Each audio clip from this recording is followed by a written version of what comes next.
I've had a 6-pack. I've had an 8-pack. Do you know what I mean? Back in the day. And I prefer having a fat pack. I'm surprised you haven't popped up in the film, John. If you're looking for a fat I'm your man. I'm not a big drinker. I've never smoked. Never once took drugs in my life. Food is my vice. We just order chow mein with all the rice, chicken balls, sweet and sour chicken, some kung po prawns, some sizzling beef, shredded chili beef, some ribs, chips with curry sauce all over the top. Well, I got told off by my sons a few times. You post too much. You post too much on Instagram. Keep yourself straight. Keep your nose clean. When there's a knock at the door, know you can answer it. Used to play for Leyton Orient. I played for Leyton Orient up until the age of 16, till they got rid of me. And he's the important one. I eat chicken balls for a living. He gets punched in the head for a living, even with a knockdown. Because even in the round when Johnny got knocked down, he didn't get knocked down by the force of a punch. He had a blood clot on his ear, 3 inches thick, but he chooses to box. So I think that makes you more dangerous than someone that has to box. Give them half a biscuit each, and then that gives me the carte blanche to eat the whole pack. Because in my head, I think I've shared them. That's got to be the highlight. Live on telly, reciting your Chinese order. I was walking through the thing and everyone's going, Bosh, Bosh, Bosh. And I'm thinking, I don't know.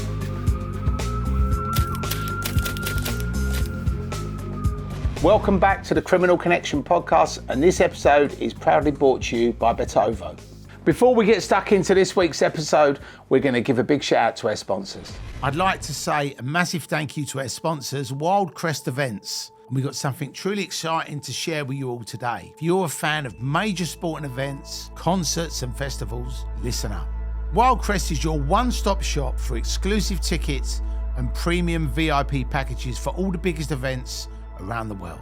They're not just any provider. Wild Crest Events are the official hospitality partner for the World's Darts Championship at the Alexandra Palace. That's right, so if you want to be part of the action, sitting in style with top tier access, they've got you covered.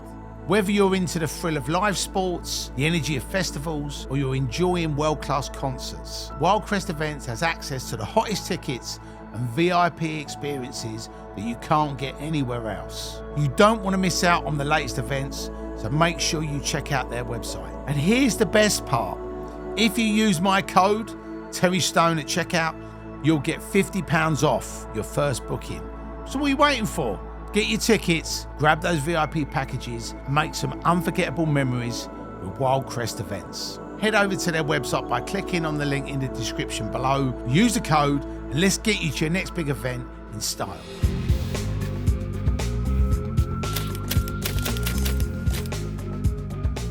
Welcome back to the Criminal Connection podcast. My name's Terry Stone, and today we've got the man that puts the Bosh into Essex. Please put your hands together for the man, the myth, the legend, Big Johnny Fisher's in the house. Woo-hoo. I'm looking for someone else there because you bigged me up a bit too much there, Terry, but I'll take it anyway. So thank you. Thanks for having me on.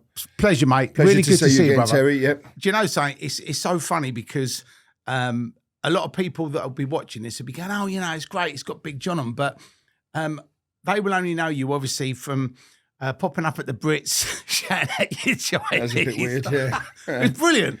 Unbelievable. And obviously you've become, an internet sensation. And, obviously your son's... About that. No, You're bigging are. me up again. You're bigging me up again. No. I honestly... I watch your Instagram and I actually get dizzy. I just go, I don't know how he does. It's just like you're relentless on it, and I think it's amazing because. Well, I got told off by my sons a few times. You post too much. You post too much on Instagram. And what you got to realise is I post on Instagram for myself first and foremost, right. So I can look back. And we had Meta Instagram onto us. We had a meeting with them, right? And we were all sitting there. And they said that, he posts too much. I went, no, he does exactly what you should be doing. Just post randomly. Because I don't post for an audience. I don't post to get views or right. I just post what I want to post. Sometimes I'll do 4 or 5 posts in a row, right. One after the other. And people go, you're mad. But I'm not mad because I want to do it. Yeah. I'm doing it for me. So I think that's wicked, John. There you go. You get a free tip on how to grow your Instagram and social just media. Natural. Just do it natural. When you can see when people do things fake, it don't look good. It's not right. And as I say, first and foremost, it's purely for me. Yeah. So if people like it, they like it. If they don't, it's what I can look back on. When you're sitting in the bath, you go back, I remember that. You know what I mean? And yeah, you do post some things that probably are not great, but it don't matter. I'm not looking for that. My favourite post is when you recreated that Barry Keoghan scene. In the the Murder on the Dance Floor where you were naked dancing in the bedroom. I got a bit of abuse for that as well. Because what people don't realise is I get quite a lot of abuse when I do post things as well. But I'll be honest with you. Do you know what, John? Like, it doesn't matter whether you got a 6-pack, whether you're overweight, whether you're normal. Yeah. People troll everybody. Listen, Right. I've had a 6-pack. Right. All right? I've had an 8-pack. Do you know what I mean? Back in the day. And I prefer having a fat pack. So 6-packs can f*** off. Yeah. But, Too much aggro, isn't it? You can't listen, eat you're anything. right. If you're fit, you get grief. If you're not fit, you get grief. You're going to get grief whatever you do. Right. And it really, really doesn't bother me. I only give it back sometimes, purely for people out there that haven't got any voice. Not saying I've got a voice, but I've got a bit of a bigger voice than someone that hasn't. And I get a lot of messages from overweight people, and they say, "Oh, I can't believe you're so confident. I can't believe you do this." And I do it for them, really, because why you got to worry about? Do you know what I mean? Because you might be overweight, but you might be a good person. 100%. You know, you could be as fit as a fiddle. You might be an horrible person. I know. I'd rather be. So Yeah, 100%. plus, I really, really don't care. I really don't care what people think of me. And I actually, the one trait you've got that I love is when you do the troll shaming. You actually post what they've said and then let your followers fucking give it to them. Well, listen, if they post what they post on my posts, then they've put it out there. So I can put it back out there. 100%. And 9 times out of 10, Terry, then people will come back and they'll apologise to me. When they apologise, I'll take it off. Right. Do you know what I mean? Or the other way, they'll just delete their account because they do get a lot of abuse from people. The Romford Army having a go at them. But 9 times out of 10, then people that post the hate, I become their friends and I end up following them back. Right. We have a talk and, you know, I'm sorry or I'm misguided, or even if they're not and they just explain to me why they've done it. Right. It's better to engage with people than not. But yeah, But I only do the odd one because I do get about 200-300 each day. So I do pick out the odd one every now and again. I mean, what would be really good for our viewers and listeners, John, is people have experienced trolling, have experienced hate, they've experienced bullying. From your perspective, you're getting 200 or 300 a day. Yeah. Have you got a process in dealing with it, or do you read them and just laugh and think div and just delete I them? listen. And Normally, pick the best one. normally, if people are on my post, normally I just delete and block. I leave the odd one on there because then, as you say, people deal with them anyway. Yeah. But the odd one, like, might hit a nerve or a little bit. Then I think, right, I'm gonna put it out there, Right. and that's what it is. But I myself personally go through all my Instagram, all my messages. Right. Like, it's getting harder at the moment because I'm getting so many. Yeah. So sometimes I do miss some, but I'll sit there overnight in bed and I'll go through and.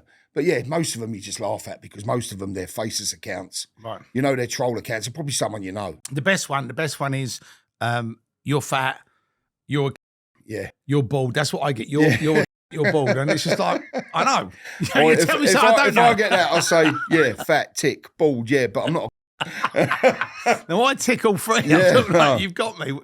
But what these people don't realise is they're fueling your page. Right, exactly. Hate's as good as love. Yeah. Elvis Presley's manager even knew that. You know, when you watch his film, they don't realise they're pushing your page, like your things, onto the algorithm, and they're actually helping you get engagement.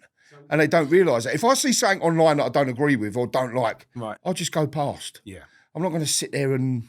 There's a lot I don't like, you know, but you're not going to sit there. People doing what they're doing, good luck to them. 100%. I'm not going to get involved. Do you know what I mean? But these people can't help themselves sometimes. So good luck to them. Keep it coming. Yeah. So you got some tips there, but for you, for somebody that's getting stuff, and obviously you're resilient, right? You've grown up in Essex. You know, you're an old school guy, right? So you can probably look at it and go, you wouldn't say it to my face, fuck off. Yeah. But for someone who's a little bit more sensitive or a little bit more getting affected by it, would you give any advice to them? Listen, I get a lot of messages from people that are sensitive, that are not resilient to it. As you said, I'm resilient to it. It doesn't bother me at all. I've got a loving family, but not everyone out there has, and they do get a lot of abuse. You know, you just try to say to people, just ignore it, because these people have not got any impact in your life whatsoever. And I just say to people, just be confident in what you are. Yeah, you might not look as good as someone else, but you could be better than someone else in another way. Right. It's not all about looks, you know, and what people don't realise, I say this to my daughter as well, what you see online is not always the truth. That's 100%. You know, a lot of people, they Photoshop their images, they get fake likes, they get fake views, they get this. A lot of the world that we see is fake. So you're not actually seeing real things. But you know, you can get a filter to make it really slim. You should do that for laugh. Yeah. And say the guy's there, so I've lost a load of weight. Listen, I know I'm overweight. I know I'm not as healthy as I should be. And from a personal point of view, I've just had a sauna put in. Right. I'm going to do more walking. I want to try and get a bit healthier, because it's not about how I look. I'm not worried about how I look. You just got to get a bit healthier. I'm 51 now. Wow. So time's not on my side. So you've got to get as fit as you can. But saying that, I still want to enjoy my life. Right. So you've got to find that balance. So the sauna you've just put in, what sort of sauna is it? Because it's a traditional sauna. Right. But it's got infrared in there as well. It's got Bluetooth, all different lighting, four-man sauna. They reckon that's the new thing, the infrared. The infrared. But I do prefer traditional sauna where you get the hot coals, put the water on it. But they said the infrared is good for your muscles. It affects you, like, gets in straight into your body. 100%. So listen, we had it installed last night. I haven't even had time to get in it. I'll probably get in it tonight. Right, but William, our youngest son, he loves a sauna. We won't be able to get him out of there. My electricity bill is going to go sky high. So I'm looking forward to using it because I do like a sauna. Yeah, wicked. And obviously with that, with a bit of walking, a little bit of healthier eating, you should see a bit of an improvement over the next few months. 100%. I mean, if I do anything, when I turned 50, everyone was sort of saying it's not about running; it's about walking long distances. Yeah. Saunas, swimming, do you know what I mean? What you can do as well, because there's no point, like I've done fitness things and they nearly kill you. As I said, I used to be as fit as a fiddle as a young man. Yeah. So I've still got underneath, I've still got a bit of fitness there, a bit of shape. But if you try and do things out of your remit, you're gonna hurt yourself. Right. So for me, a bit of walking, bit of swimming, bit of sauna, a little bit more healthy eating. I'm still gonna have my Chinese. You got to. You know what I mean? Because I'm here to live. I want to live my life as well. I want to enjoy myself. Food is my only vice. Right. I'm not a big drinker. I've never smoked. Never once took drugs in my life. Food is my vice. Do you know what I mean? So I enjoy a bit of, and it's the comfort food that I like. That's what does me up. Your Indians, your Chinese, your kebabs, your favourite fried chicken. You know, it's like all the stuff that's no good for you. So you're in the Chinese. What do you order? Listen, we go to the Blue Orchid, we order a B2, which is a set menu. But if I'm just in a Chinese, we just order chow mein, we'll order rice, chicken balls, sweet and sour chicken, some kung po prawns, some sizzling beef, shredded chili beef, some ribs, chips. Just your pretty much standard fare with curry sauce all over the top of it. Right, okay, lovely. Make myself feel hungry now. Good job of going wimpy afterwards. Yeah, we're going to go in there and have I think we're going to have a few half-pounders. Big up the Wimpy, which are the best burgers. Well, do you know something? It's really funny. Like when I actually said I was going to let's go to Wimpy, my kids looked at me like, "What's the Wimpy?" Yeah, they wouldn't. But it's not fashionable. If you're between the ages of 45 and 55, or 45 and 60, you know. Our era. But I would say to anybody, you have a Wimpy burger, it's like you got all these smash burgers now, you got all these fat burgers, you got all this load of bollocks half of it. Do you know what I mean? You go in there, you get a proper good old fashioned quarter pounder with cheese from a Wimpy. It'll beat anything. Once you've had a Wimpy, there's no going back. No, there ain't. And, you know, and it is a great burger. Listen, we're not getting paid to do this. We're not getting any monetary incentive to say Wimpy is the best. But if Wimpy do want to send us a black card where we can go and have 3 meals, we'll have a 3/4 pounder. We'll have a 3/4 pounder every now and again. And like the milkshakes you get in there, the chips. Proper. You know, like a lot of places now, they do skin on fries. I've got something, I hate skin on fries. Right. I think French fries should just be a crisp chip, nothing on them, bit of salt. Do you know what I mean? So do you cook, John? Listen, I used to cook a bit when the kids were younger, not a lot, but I'm not a great cook. I'm a great eater. Yeah. So no, because Johnny's a good cook. Right. Johnny, very, very good cook. Because I every time I ever watch any of your stuff on social media, or even when we went to the Blue Orchid and you've been out and stuff, when you eat food, because you become a fucking professional foodie. I don't know. No, because you are. Because, like, you know, if someone says to you, what shall I eat? When we went to the Blue Orchid, you went, right, I'll order bang. Yeah. And it was all fucking bang on. Yeah. So have you ever thought about doing Big John's restaurant guide? Listen, we've had a few people say, let's start a restaurant up together. Or start a restaurant, right. You know. But I think a restaurant, you tied down to it. Because there's no point me having a restaurant because people want to go there, they want to see you in there. I'm not going to have the time. Perhaps in a few years, that would be something that we can do. But, yeah. I've also, a few people have said, why don't you do a Big John's Chinese takeaway guide, like go around the country. That'd be funny. But then I'd probably be dead at the end of it. So that'd be good. How did it end? That was great. John died. Good, yeah. Well done. Yeah. But you know what I mean? Because you know, Chinese is great, but you can't eat it. When we filming our sit down, what we was talking about, which you're going to come on, once we filmed 5 nights in a row. And by that 5th night, you look at the Chinese and even me, I still ate it. But you can't. You know, Chinese is saying you can have once, twice a week. Yeah. Any more than that, and you're going to do yourself a damage. But it would be good to do find the best takeaway in the UK. Do you remember that guy? I think he's Morgan Is it Spurlock or whatever? Where we had McDonald's for 30 days. But he lost weight, didn't he? Yeah, and he fucking died like a year or 2 years later. So it's like, don't try this at home. No, you know what I mean? listen, that's what I'm saying. We love a takeaway. We love like the comfort food, but once or twice a week, that's all you can eat it because it is processed. Yeah, Do you know what I mean? And you got to know that. But even once a week is probably enough. Yeah. You know? Well, we've got to go to my friend's place at Otto's restaurant. Yeah, I remember you sending me the stuff about that. It's unbelievable. Yeah. Their burgers, I mean, Yeah. that does beat a Wimpy. Yeah, it I've does got beat to a say. Wimpy, right? That's a big call. That is. It's so, called Le Burger. Le Burger. The after death experience. That's what he calls it on the menu. And you have a lobster. You have these burgers. I mean, it's mad, but it's called Otto's. But we're going to go because he wants to meet you. Otto's a good name. Is he German? Bavarian, yeah. Yeah. And then he's From worked in South all the best Germany. places. And then 13 years ago, set up on. It's a weird place because for a restaurant, Grazing Road, but it's one of them places The when Grazing Road's near the train station, isn't it? Chancery Lane. Yeah, that's it. Right Yeah. by Hatton Garden. Yeah, Yeah, so, that's it. Yeah, but that's a good chat. It's nice part near Clerkenwell around there. It's nice area around Good there. spot. So yeah, Good no, spot. we're going to give Otto's a try. We're going to give do Otto, it. big We're gonna Otto, do that. the Yeah, death big up burger. Otto. Yeah. Gosh. What I want to do, John, right, is we've talked about. You're very good at this, by the way, Terry. Look, you're not no script. You're just talking. So No, it's I very do. good. I always do it off the cuff because Yeah. it's better because Same as us with a sit down. You just go where you got to go. So There's no point me saying, "Oh, John, where was you born?" no, but a lot of people do that. So it's very good to Yeah. have someone natural. Yeah. So, Thanks, John. very Thank good. You. You should But- go into acting, mate. Yeah, do you know something? I am thinking about doing some more work actually. Yeah. You don't look as good without the wig, though. Do you think I must so? admit, yeah. I think the wig gives you a better look. Yeah. Because I've got to tell you this funny story, right? So everybody, like whenever there's a foot soldier film come out, they'd always post a picture of Donald Trump, me, and that Michael Fabricant saying, Yeah. "Spot the difference," right? Michael and Fabricant. Boris, right? So that was a meme going around, and people kept every time, "Oh, Michael Fabricant, oh, can't believe you're in the House of Lords tone and all this," right? Yeah. And I was on the tube recently, and I see him, and I went, "That's that fucking geezer," and I went, "Michael," and he turned around, and he went, "Hello." And I Has said, he not left the country? I thought he left the no, country. he's on Big Brother now. I know he's on Big Brother. I've never watched Big Brother in my life, but funny enough, I see him all going in the house the other day. I was just sitting on the settee and it come on. But I see he was in there, but I thought he was leaving the country. Do you know what? Maybe, but I don't know him. But No, I don't know him either. But he's the poshest bloke you've ever met in your life. Yeah. And he was going, and I was going, "Can we have a picture?" And he goes, "Of course." He goes, "You a fan?" I said, "No." I said, "Everyone reckons we look alike." And he goes, "But you've got no hair." Yeah, no, and he I said, said, yeah. "I said, have you seen Rise of the Foot Soldier?" And he went, "No, what's that?" I said, "Watch it, and then you'll and fucking then know." you'll know. Right? But he probably went home and watched it, and he was probably disgusted by it. But how can you not watch Rise of the Foot Soldier? Yeah. First and foremost, how can you not know what that is? Yeah. Well, that's. Yeah. I mean, if we actually just rewind a bit, because what I want to do is go back because I don't think anybody knows your origin story. And was you always born and bred in Romford? Born in the London Hospital, Whitechapel.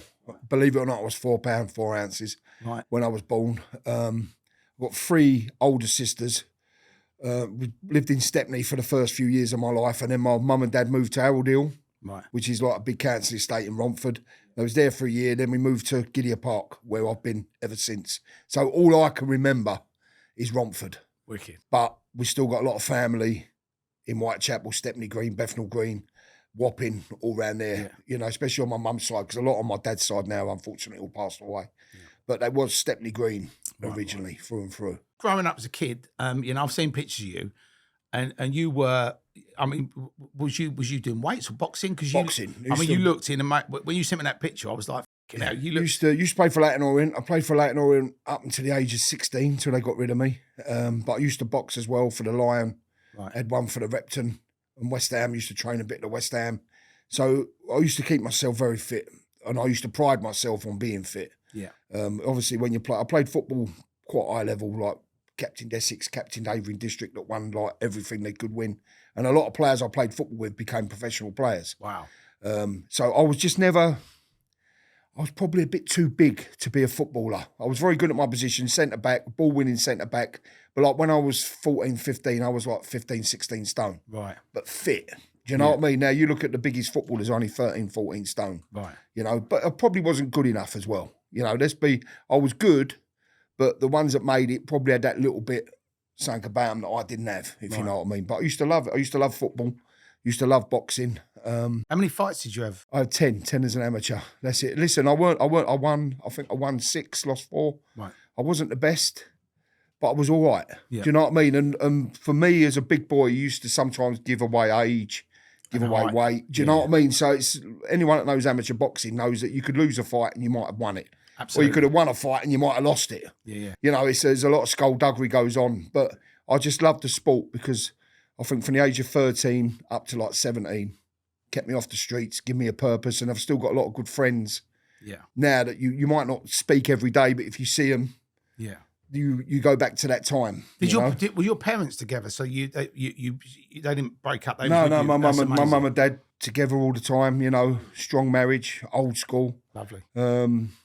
My nan and granddad, my granddad was a bit of a rogue Right. on my dad's side. He used to have a few different women on the go, Right. you know, but he was a character. He was like, he had 60 odd professional fights. All them people back in the day that come out of East London or South London.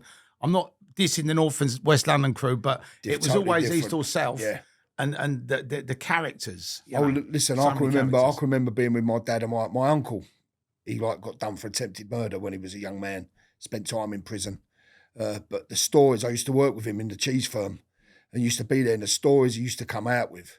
Right. You know, but my dad always said to me, because they was always in that mix of wrong uns, and Right. my dad always said to me, keep yourself straight, keep your nose clean. When there's a knock at the door, know you can answer it. He said, because he's seen too many of his mates, when there's knocks at the door, they're running out the back, whether it be police or people coming looking for them. Right. And I always held that I always stuck with my dad on that. Would never let anyone get away with anything. Right. And I've always done it with my boys as well. Stay in the good lane, stay in the straight lane. Don't deviate, you know, because it only ends up in a bad place 100%. if you go down the other way. I mean, we've had a lot of people on here, John. You know, some of them are criminals, some are not. But all the ones that are criminals, when I'm talking about criminals, I'm not talking about the minor ones. I'm talking about the major ones. None of them have come on here and gone, I went to prison for 30 years and I loved it. I know people. I know people that have been in prison 15 years, Right. and they said you never get that back. Right. Do you know what I mean? You But it's a can't. shit day rate, isn't it? It is, and listen, we know people from that way of life. Right. Do you know what I mean? But we've stayed in this way of life. Yeah. Do you know what I mean? You know, you can talk to them people. You know who they are. Yeah. But we've always stayed on the straight and narrow, and I've instilled into my kids as well what my dad instilled into me. Well, I think it's important. I mean, you got 2 boys and a girl, haven't you? 3 boys. 3 boys. Yeah, Johnny, Henry, William.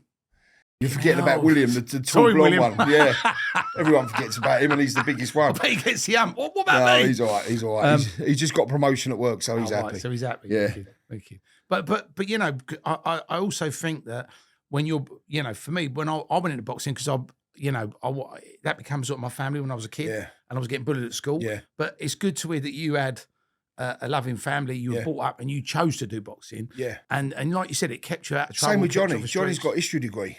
He chooses to box. He chose to go down that route. Yeah. He's a clever boy. He's in like the top 2% in the country for his A-level results. Wow. He doesn't need to box. Is So- that public knowledge? Because I knew that, but I didn't know. No, I don't know. Wow. His mum probably talks about it. Johnny don't talk about things like that. He keeps I love everything. He keeps everything. He's a very, very bright boy, Right. like in that respect, with studious, because he just tries as hard as he can.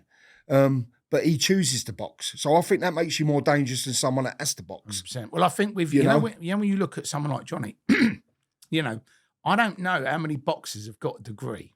That's actually he might be. There's a few out there, but he's got a proper history degree from Exeter Uni. Yeah. You know, which he loved doing. And you talk to him about history, you can talk to him for hours Right. about it. And he loves debating as well.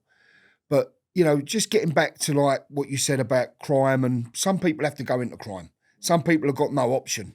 You know, I was lucky I had a loving mum and dad at home, kept you on the straight and narrow. Thankfully, my children have had me and Charlotte keep everything on the straight and narrow. Right. But some kids haven't got that. You know, some kids go home, there's no one there. So then the only people they can relate to are the people on the street or the people down the pub that say, "I'll come and do this." So I appreciate that some people have got no other way. But there's nothing good comes from it. No. As you say, you're either inside a prison cell or you end up dead on the street. Yeah. You know, so It is. I just think more needs to be done in this country to get your boxing clubs funding, the sports clubs. You know, we had it with the Tories, everything shut down, but I think this government's just as bad. Right. Not enough is put into local communities. Yeah. You know, the people, it doesn't have to be sport. There's no fucking youth clubs. No, it doesn't have to be sport. You know, you got singing, you got acting, there's a lot of kids out there with a lot of good attributes that could be channeled into, but there's nothing. Well, I think one of the, we talk about crime in this country right now. It is bad. I went to New York, right? Just come back, and I felt safer in New York than I do in London. Wow. And I love London. I'll never slag it off. I'll never run it down. But not once did I feel threatened in New York. Right. And sometimes in London, you're looking over your shoulder, you're worried about your phone. 100%. And for me to say that, it shows how bad things have got, I think. I was out, I come out of Sheesh the other night in Mayfair. Yeah. Literally come out, turn right. By Fortnum's, lovely. And I see this fucking geezer, like, on one of them little scooters on the path. And I was like, what's this fucker doing on the path? No. He was going along nicking everyone's phones. No. And literally... You do see it. Yeah. You see it in London. It's not it's like, they do not give a fuck. And you just think... Nothing happens to them. No. If they get caught, nothing happens to them. And the thing is, 9 times out of 10, they're doing it for someone else. Right. They're doing it, take back, and someone else is earning off them because they know if they get caught, nothing happens to them. Right. Organised crime, as we say. Yeah, I know. But back in our day, John, when we was probably in our 30s, organised crime was like a proper thing. Now it is all like petty crime. It's like nicking phones and... It's affecting normal people on the shit. street. Yeah. Organised crime back in the days, like when my dad and my uncle, it never crossed over. Right. If you wanted to get in that world, you got in that world, then so be it. But the people on the street, it never sort of normally crossed over. Yeah. But now it's crossing over a bit too much. Right. And being an Essex boy, you used to go to Hollywood's in Romford. Met my wife in Hollywood, yeah. So when you had it on the film, I was always in there. I used to go and train boxing. I remember on a Thursday night, I used to do a night in Hollywood's. And I used to come there after sparring. I'd have a busted lip. Right. Never used to drink, by the way. I used to train and then just go and meet my friends there for a couple of hours. But Hollywood's what a place. What a place. It's a shame it's gone because the old school club, bang in the middle of Romford, used to queue round to get in. Or if you knew the bouncers, they'd let you in. Because I think when we spoke about that, you said Tony was on the door there, weren't you? So when you watched the film, it was a little bit it just took us back, it just took us straight back. So so you met Charlotte in Hollywood? Met Charlotte in Hollywood, yeah. Wow. Did you chat her up or did she chat you up? I think we used to see each other in Romford a few times, so she keeps looking at me and she thought I was looking at her, so a couple of stalkers I think it was meant to be because our paths crossed a couple of times and then we met in Hollywood's. And I decided to talk to her, and then the rest is history. Amazing. My life up for the rest of it. So I shouldn't have gone to Hollywood that night. I might have still been fit and young now. No, all jokes aside, best thing ever happened to me was getting married, having my kids. I wouldn't change a thing. How long have you been together now? 1991 we met. Wow. So it's a life sentence. I might have been better off going down the route my dad told me not to go down. But no. So that's 34 years. Is it? So 1991. Yeah, we've been married 28 years, yeah. So it's 34 years, yeah. If your maths is correct, I'll take your word for it. Well, no, but because I met Maxine it was 2001, and we've been together for 24 years. Yeah, so 10 years behind, yeah. And honestly, mate, like when you talk about, every time she wakes up on her anniversary, she says to me, if I'd have killed you, I'd have been out of jail by now. But listen, I'll say to my boys as well, I don't want any of my children to settle down too soon. Yeah. I think you've got to live your life and enjoy it before you settle down because too many people get married and then they think, oh, I haven't lived. Right. Do you know what I mean? So see a bit of life, but all I want for my sons and my daughter is to meet a good partner, someone that loves them, going to look out for them, because it's hard to find now. 100%. Because if I'll just say one of my boys, I won't mention any names, they're talking to a young lady in a bar, or that young lady's got probably 200 men on her Instagram, chatting her up as well. It's totally changed to when we had to work for it, John. Yeah, we had to work for it. But now you could be talking to, Hetty could be talking to a boy, or Johnny could be talking to a girl, and they think they're all right, but then there's other people wooing them online now or on Instagram. Again, looking at the false and fake stuff. So it's hard to find real people now. 100%. It's hard to find someone that loves you for who you are, doesn't want all the trimmings, and it's very hard. And it must be hard for youngsters out there. That's why you got these dating apps and everything else. I think they're part of the problem, because obviously in our day, like I said, we had to dig the holes and do all that. But now it's just literally, you go on Instagram, you see someone, send them a message, do you want to meet up? No, okay, next. Do you want to meet up? Yeah, okay, we meet up. Yeah. And the dating apps are even worse. It's crazy. It's a crazy world we live in. It's to what we know. Yeah. They don't know any different. But to what we know. That's their normality, yeah. We'd have to queue up to get in Hollywood's and then go, of course, she looks all right. I'm going to go and talk to her. Did they have the erection section there when you were there? No, I've never heard of that before. So what is that? We're only a couple of years apart, John. So there's a club when I used to go, and at midnight they put on the erection section, which was basically Luther Vandross, Alexander O'Neill. Oh, so you and could it'd dance, slow dancing. Yeah, say me, and you go up to a girl and go, hey, Yeah. do you want to dance? And the guy'd I always... know it has a different name, but I never you knew call it was it? erection section. Well, it's just a slow dance time, you know. I wasn't as filthy minded as you. No. Terry, So it wasn't me. So the DJ was Erection called section. Keith Connors, and he had the good. jingle, and it used to come on. It used to go, Keith Connors, the erection section. That's bloody good. And it just, That and is it was good. it always brought a smile to my face. And So what would have been your local club? Where did you grow up? so I was South London originally, and then I moved out, and I ended up over in Bracknell. Yeah. And then I moved to Camberley, and then in Camberley there was a nightclub called Ragamuffins. And it was like the Wild West in there, but you go in there, sticky carpets, a few pints, you'd have a fight. A lot of the army boys from Aldershot would come, and it'd always be the them. army barracks, yeah, and them against you and your mates, because the army boys all stick together. And there was a posh club where I met Maxine called Pantos in Bagshot. And they didn't used to let us in because I knew we were from the estate. They had like this estate radar. So you turn up and you go, no, you're from the estate. You're not like, coming in. Yeah. And you go and nice shoes, trousers, shirt, try and Still won't style make any it. But difference. They know, they could tell. But it's like Romford back in the day. Used to have Secrets, Birdcage, Hollywoods, Time and Ritz's. And then South Street just used to be bar after bar after bar, and people just used to come there. But it was carnage. It was like Tenerife without the sun. Right. But then all of a sudden, a few stabbings, a few fights, it all got sort of shut down. Yeah. But I think there's still a few bars and clubs there, Yeah. but not what it used to be. But back in the day, Romford was the heyday of going out in our area. Did you obviously when this rave movement come along? Did you ever go to a rave, John? Never been to a rave. Never weren't my thing. Never been to a rave. A few of me mates, like they talk about it now, they say you used to rave all night long, but it never. I think where I was boxing, where I was into the fitness, it never entered my head. Yeah. You know, I might listen to a bit of music, but I've never been to one rave. I used to be quite boring. Right. I'm still quite boring. I'd rather sit He at was home. boring, John, then. I was boring. I'm still quite boring now. If you know me, the ideal night for me would be sit on the settee, Netflix on, Chinese takeaway, Indian takeaway, a few sweets. That's me. That is my dream night. What's your go-to sweet, John? I do like an M&M. I do like a jelly, like an Haribo. Yeah. But I love bags of onion rings and bags of frazzles. Once I start a bag of onion rings or frazzles, a big bag. That's Do you it. like spicy crisps? I like the old knickknacks, scampi and lemon. So I discovered these things called Cheetos, and they do an extra hot. I had them in Australia, but You- you can. But You then can you get the can't cheese stop. ones. You can't stop. Yeah, but when you get the hot ones, I think I was in Australia. I was in the CBD, and like you do what you had to do during the day. So you just sit in your room overnight. So you go to a little supermarket, and I bought them. I thought I was getting the cheese ones, but they were the flaming hot ones. But I couldn't stop eating. But for like 2 hours afterwards. So yeah, I'd rather enjoy me crisps than be tortured. But onion rings, frazzles, Right. And if you get on a Chipsticks. chocolate, John, what's a chocolate? I like whole nut. I like chocolate with nuts. Ferrero Rocher. If there's a box of Ferrero Rocher, They're yours. it's gone. Yeah, you know you're eating them and then you think when there's only 3 left, I shouldn't really eat them. I love that thing. But then you do. I love that thing you said on the. I see a podcast you did, and you said when you get on, you get a cup of tea and you get the biscuits. I was with Large in Barstow in New York. And you give one at the dog, and then I'll give half to the dog. The dog when I'm eating cup of tea and biscuits, I've either got the Rottweiler or the XL Bully. They'll both be sitting there, dribbling. So I'll give them half a biscuit each, and then that gives me the carte blanche to eat the whole pack. Because in my head, I think I've shared them. Yeah.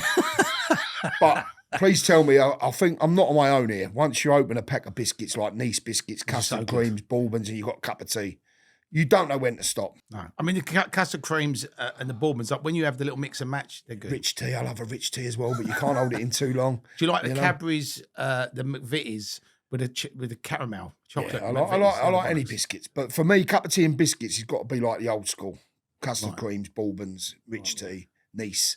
Or nice. Do you get a little family circle box? Or me and Charlotte would be sitting there, and then she'd go, "How many are you having?" I'm thinking, "Off, I'm having some more." The dog's having half. Yeah, the dog's eating them, but like you can't give sugar to dogs, so I only give him a little bit, right, because he's sitting there. But that does make me think I can eat what I want, that's where I go wrong. Yeah, because I don't know when to stop. The thing is, though, if I don't eat it, if I don't have it, I can live without it. But once I start something, I've got to stop, and that's my problem. Right. Yeah. It's a good job you never got into drugs, John. You'd have been. Listen, like I've never even smoked a joint. I've never took weed. I've never done any drugs in my life at all.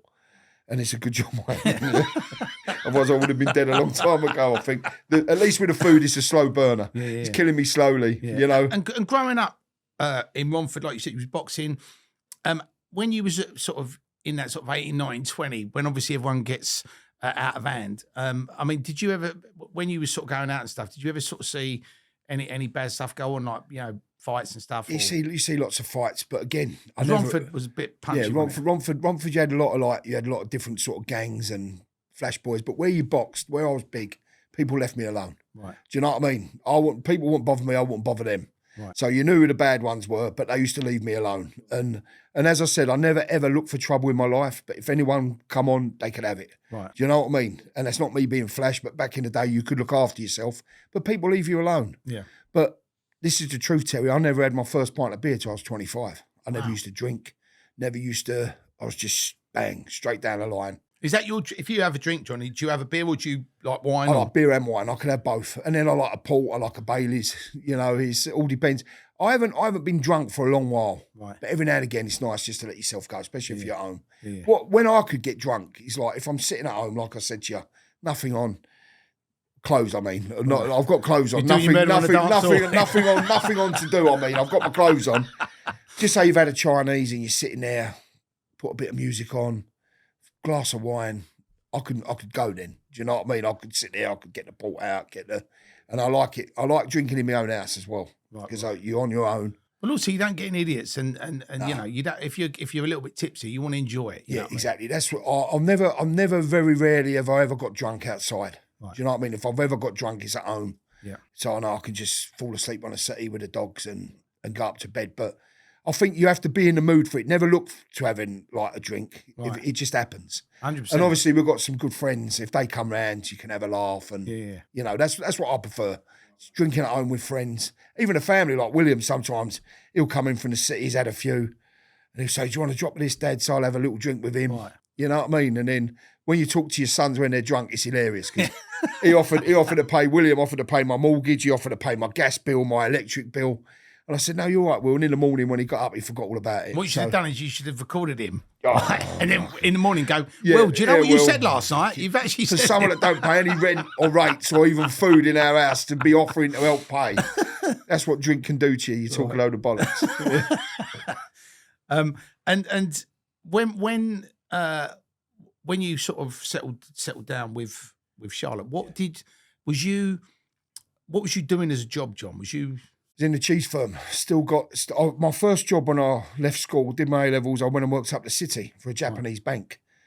But being truthful, my dad always said to me, because my dad had a cheese firm, and I always said, I'll come and work with you, Dad. And he said, John, go and be a number up the city, get your sick pay, your holiday pay, your salary. He said, when you come and work for yourself, he said, you've got to go work when you're ill. When your wife has babies, you've got to go work. So I went and worked up the city for 3 months. Hated it. Right. Hated it. Hated getting on a train. Hated being a number. Hated sitting at the desk. I was the only man in an office with women. They used to sit there crying and they'd be thinking, nothing against women because they're good in business, but it wasn't me. Right. Do you know what I mean? So long story short, ended up, I went and worked with my dad and we built the business up. As I said to you, we're selling 30, 35 tonne of cheese a week. Today's episode is sponsored by a really good mate of mine, D. Ludlow. And let's be honest, the economy's in a mess, prices are up, bills are going through the roof, and yet you've got the government telling us that inflation is only at 2.5%. I mean, come off it. Anyone with half a brain knows it's way higher. It's probably well over 10%. So here's the thing. If you want a better life for you and your family, you want to invest in your future, right? You're told to go into stocks and shares and maybe a bit of property. But what's it getting you? 8%? Maybe 10% returns if you're lucky.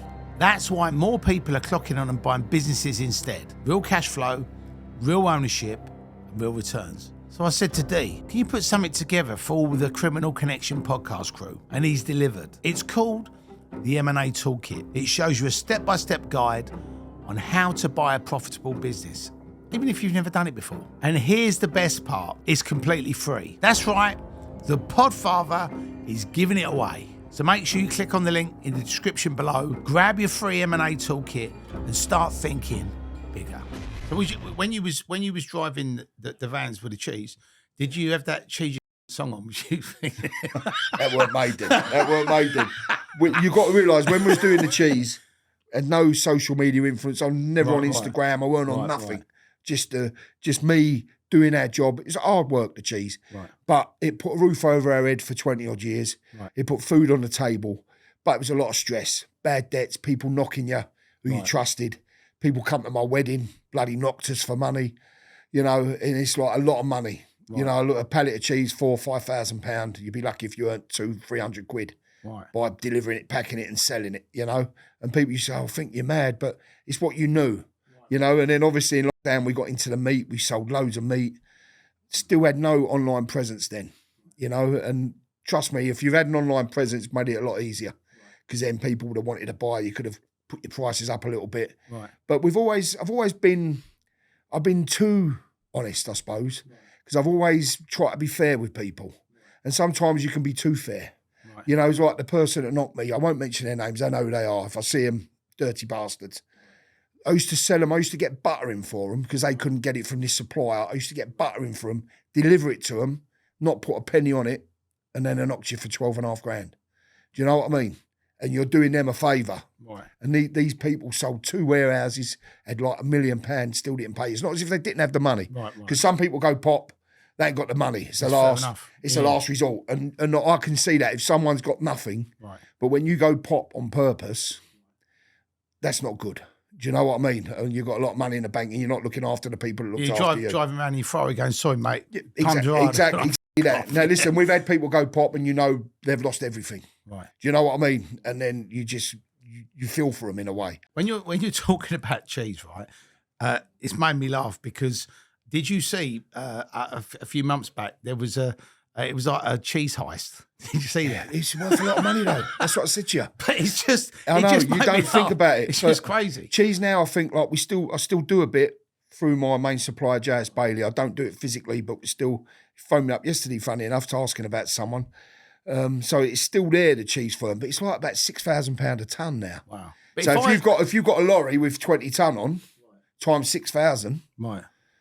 That's worth nicking. Yeah. Unfortunately. So I think what happened was, I don't quite know the story, but something happened where they bought some cheese and obviously got the thing going so that they got used to getting more and more. Long firms. Then they got a load and then obviously fucked off of it. But what sort of made me laugh was I thought, if somebody nicks like £1 million worth of cheese or whatever it is, how do you fucking get rid of it? Yeah.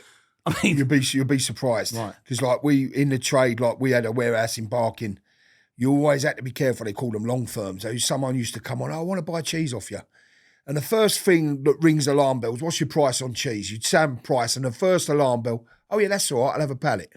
Right. I'll pay you cash. Not even quibbling about the price, because in the cheese business is cutthroat. Right. Oh, I can't do that. I need it cheaper. So then what you do is you go and deliver the pallet of cheese. They pay you cash. Do it again. You get used to it. Lovely. Good bit of business. And then the other time, oh, this is going so well. Can I have 2 pallets? Yep. You go and deliver it again. 2 pallets. I pay you cash. Do that for 3 months. And then after, they'll say, oh, I need 4 pallets. All right. Driver will meet you. All right. Yeah, we'll go and meet him. Oh, I ain't got the cash on me. I'll drop it off to you tomorrow. Now, you've dealt with them for a few months. They've paid you. All right. No problem. Bang. They're gone. Right. You're never going to see that 4 pallets of cheese again. Do you know what I mean? And that used to go around a lot. There were certain firms doing it and they used to ring up and you used to know who they were and you used to say, leave off. Do you know what I mean? But it's like with the cheese, if you just say you've got a container of cheese and you've nicked it, you could sell that within 5 minutes. Right. So there's a black market for cheese. Massive black market. We used to get offered stuff all the time. But my dad, again, would never, we got a limited company, right? A reputable company. Yeah. What's the point of earning an extra £200-300 by having a nick cheese in your warehouse? Do you know what I mean? And plus, it's not moral. It's not because someone's had done to them what's been done to us. Absolutely. Do you know what I mean? So it's not moral. I mean, I've heard of things falling off the back of a lorry, but not cheese. No, but trust me, you'll be surprised. It's every week you'd be offered nick stuff. Every week, but my dad never touched it. Would never touch it. Well, like you said, if you've had it done to you, you know But again, what you're going to earn? You're going to earn an extra couple of £100. Then you got no. And in the food game, someone could fall ill from eating your cheese. So you got to have the traceability. We knew every block of cheese we sold, we could trace it back to the cow in the field that ate the grass. Wow. Do you know what I mean? Because of the suppliers we bought from. So if you're buying off the open market, there could be bugs in it. There could be something wrong with it. Right. And you'd never. It's immoral in the food game. You've got to have straight morals. You've got to know. You've got to know where it's come from because you're selling it. I think a lot of people that focus on quality, they always want to know, like you said, from where it comes from. We always focused on quality, and that's from my dad again because you're dealing in food. Right. And even then, like I said, I was in Chariots fish and chip shop the other day, and he's great for fish and chips. You have to come in there. Yeah. And we said, is that over your way, John? Yeah, it's unbelievable. You get steak, you get lobster. Oh. It's unbelievable. It's an unbelievable fish and chip shop. And he said to me, you can only turn someone over once. Right. Do you know what I mean? Yeah. It's like if I say to you, if we say, we got a Wimpy, and then the Wimpy bloke says, I've got this burger here, I don't know where it's come from. You're not going to have it, are you? Right. You're not going to, or you're going to eat it once and not go back in there. Right. But always with food, you can't cut corners. You know, you can't cut corners at all. Yeah. I mean, I think that's probably why your business was so good. And obviously with the meat, it was so good because people... We wouldn't serve anything to anyone that we wouldn't eat ourselves. You know, I love my food. Johnny loves his food. Charlotte, we all love our food. You're not going to serve shit to people because you wouldn't want it done yourself. Absolutely. Quite simple. And with your kids, is Johnny the eldest? Johnny's the eldest, 26 right, okay. now. And when because I know all of your kids have sort of been sporty, they've been creative, they've all had bits of you in them, and you know, sometimes like when you have kids, your kids have got nothing like you in them. Do you know what I mean? They're like, where did he come from? Where does he come from? But sometimes I think that. but with Johnny, I mean, did he just like boxing or? I'll tell you a little story about Johnny. He used to play football, wasn't very good at it, first of all, and I used to be a good footballer. As I said, played for Orient, and I used to come back from football training. I'm talking when he's a young kid here, 5, 6, and I used to say to Charlotte, he can't be mine because he's useless. He just used to run to the ball and watch it. But he was a slow burner with the football. We ended up playing for Havering, but he never loved football. Right. What he hated about football was the bitchiness. People wanting to fight you, and then not wanting to fight you. And what would do that now? He couldn't handle that because if he tells someone to fuck off, he's ready to have a fight with them. Right. But in football, you think you can call people this and that and just get away with it. And he couldn't get that in his head. Why are you calling me that then if you don't want to do anything? Do you know what I mean? He couldn't get that in his head. He played rugby. He was very, very good at rugby. Could have had a career in rugby, but he loved boxing. He loves the one-on-one. He loved the team sport with rugby. He loved the camaraderie. But he loved the fact, I think, from football, from an early age, at the age of 5, he was told by someone, you're not good enough, go in the B team. Right. And he always said, in boxing, you're either good enough or you're not good enough. It's just down to you. 100%. Not anyone's opinion. Do you know what I mean? It's just you in there. It's what you put into it. It's how you do it. So I think that's why he's loved boxing. But he did love the rugby as well. He loved the camaraderie with the teamwork and like, you know. And where did he just say to you one day, Dad, I want to learn to box? Or No, we always, as I say, because I used to box. My granddad used to box. Right. We took him to Ongar ABC when he was like 5 years of age, just for fitness. A little bit of fitness because he was a big boy. Didn't want him getting fat. Do you know what I mean? At a young age. Like, although I'm fat now, I believe in having healthy kids. It's all paid for, John. Do you know what I mean? Yeah. But I believe in your children be as fit and healthy as they can. Right. So we took him to Ongar ABC. Alan Bush, still talk to Alan now, his old trainer. Lovely. And he just loved it. He loved the fact of how Alan was, and this is what I'm saying about good people. Yeah. You know, Alan Bush has been in boxing must be 30 years, probably more. Sorry, Alan, if I've did you a disservice there. But they don't get anything out of it. They just do it for the love of sport and the love of helping young kids. And Johnny went, he loved it. And then when he was 15, he had a few amateur fights because he was a big boy. It was hard to get a fight. He had his first fight when he was 11. How many fights did he have in total? He had 10 as well. 10 amateurs. Yeah, he won. I think he won 8, lost 2. I might be doing him a disservice there. Or he won 9, lost 1, I think. Because one of our sponsors, Alfie Best. Alfie was Johnny's first ever boxing coach. Yeah. So like I mentioned Alan Bush because it was Alan's club. But the first person ever to be in Johnny's corner at a gym show was Alfie Best Senior. Right. And I'll talk to Alfie every now and again. Yeah. When he's in Monaco now, but he's kindly sponsored a podcast. He's got, I don't know if you know, he does Wild Crest events. Yeah. And he's doing, I mean, he does loads of tickets for when Johnny's fighting. Yeah. And he actually said to me that story. So it's good to actually Alfie, hear it back. like It's Alfie, great. again, Alfie's someone that you might not talk to regular, but if you come in there, cuddle, cup of tea, cup of coffee, you've got that connection. And Alfie Jr., Johnny's had a couple of gym shows, because when Johnny was at Onga, Johnny was like 6, 7. We're talking babies here, like just gym shows, just getting them used to it. But Alfie Jr. was a year or so above him, and he was very good at a young age. So Johnny, who as a big boy, was always in with Alfie Jr. Yeah. And I think they got a rapport, because Alfie Jr. learnt Johnny's first lot of boxing, really, because he used to be able to, he was better than Johnny. Right. Do you know what I mean? But as in boxing, no one ever takes liberties. No. And Alfie, Alfie Senior, what a character he is. He's great, isn't he? When you hear about his life, and know. I mean, I don't know if you saw a documentary. I've seen bits of it. I haven't seen all of it. Do you know something? I was honoured to be in that. He asked me to be in it because we're good pals. You mean the Gypsy one? Yeah. I see it. Yeah, Gypsy Billionaire. Yeah, I see that. That's a few years back now, isn't it? Yeah. I remember seeing that, because we were saying, look at Alfie, look, he's got a helicopter. Do you know what I mean? But he's always had time for you. And he's one of them men, like I said, if you was in trouble, you could always ring him up. Oh, yeah. And he'd help turn you. up. And he'd help you. Do you know what I mean? Because you've got that connection from years ago. He actually said something to me which was profound, John, right?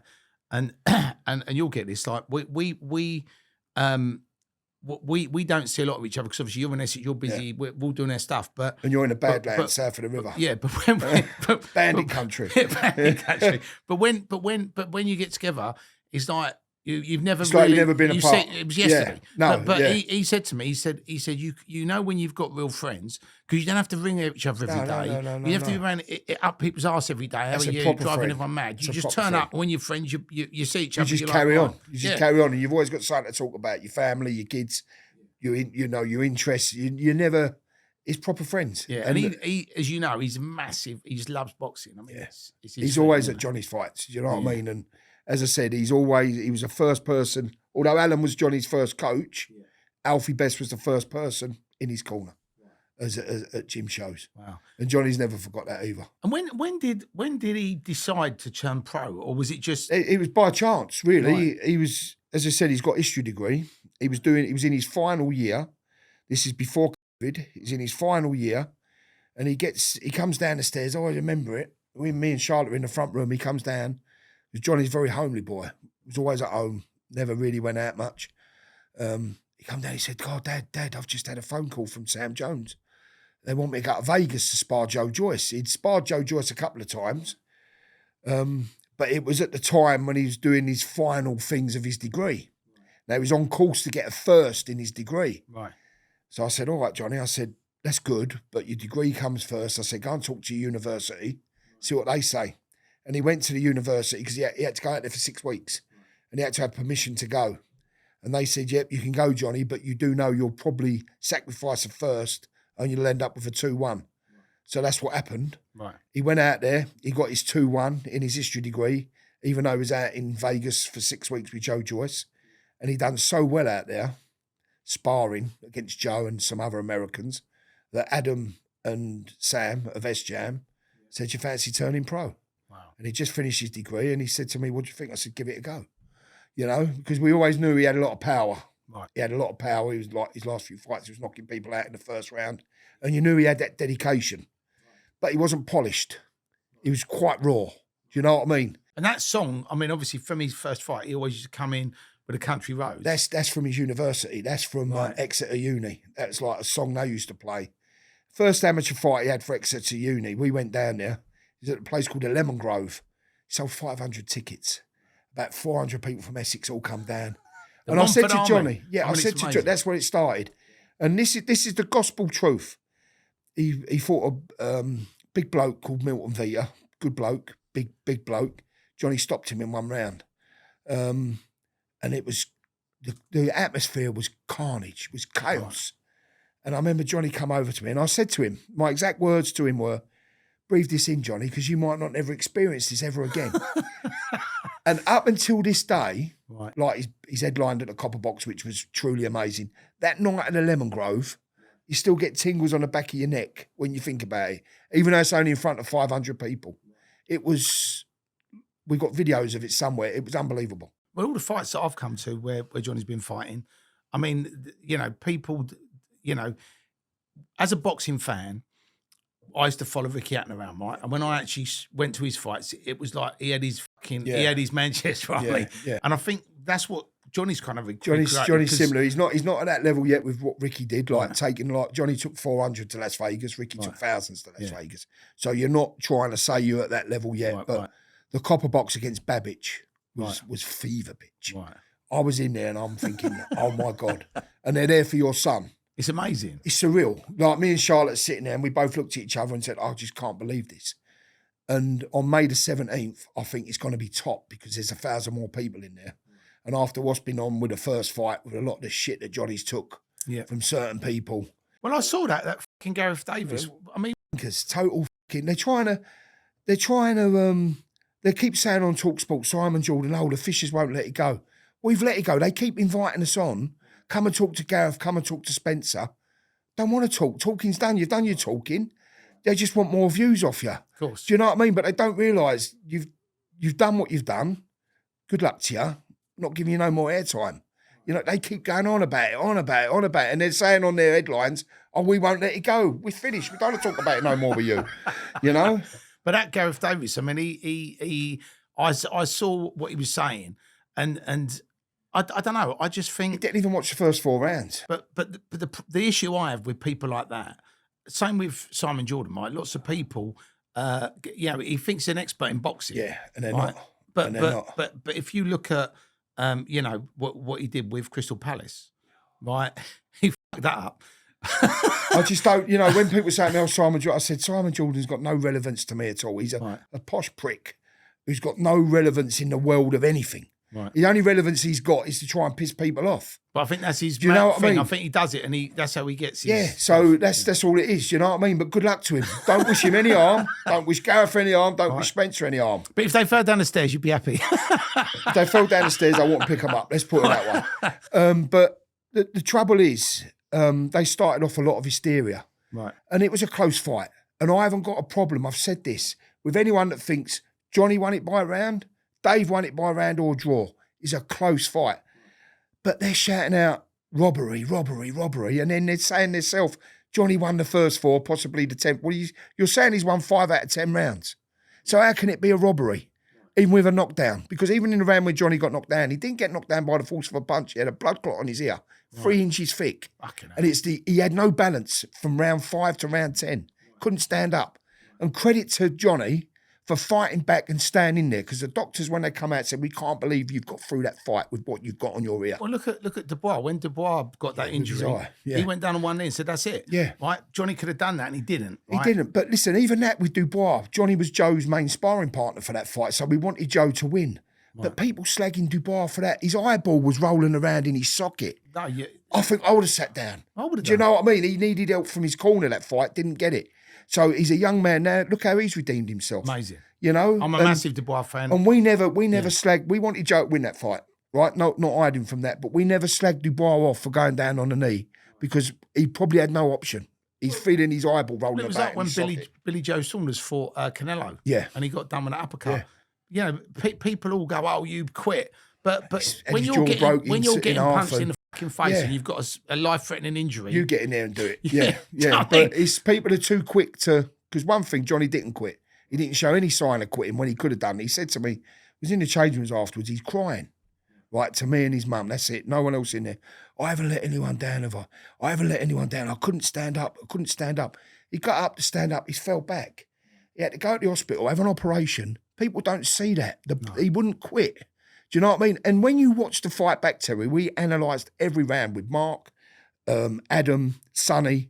Now, Mark don't talk no bullshit. Jimmy Tibbs don't talk no bullshit. No. We watched it all back, and it's as clear as day. Johnny wins by 1 round. Right. But that 1 round, someone might have... So we ain't got a problem with anyone saying it was a close fight.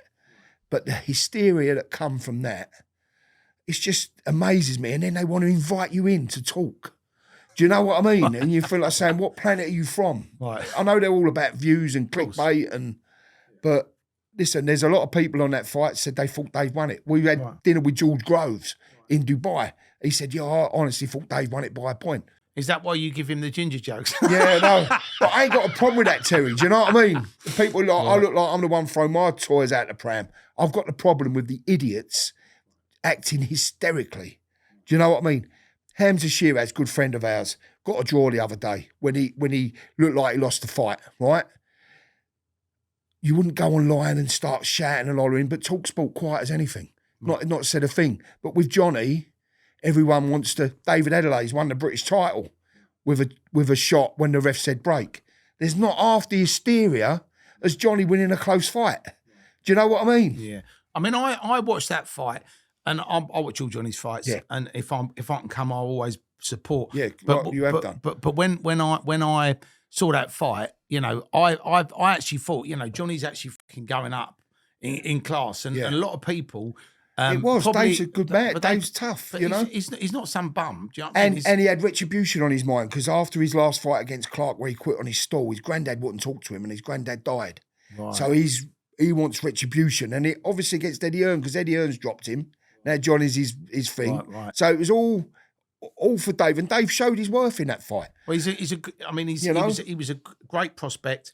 He's had some hard fights. He's fought some great people. He has. So for Johnny, that was a massive step on in class. And I think what the reason why the hysteria was created was because people expected Johnny to just go in and hit him and knock him out in the first round. Idiots thought they're Idiots. Do you know what I mean? Dave's never been knocked out. Right, he's quit on his stall a couple of times, but that's quitting that's stopping while you're, you know, able. He's not been flat on his back.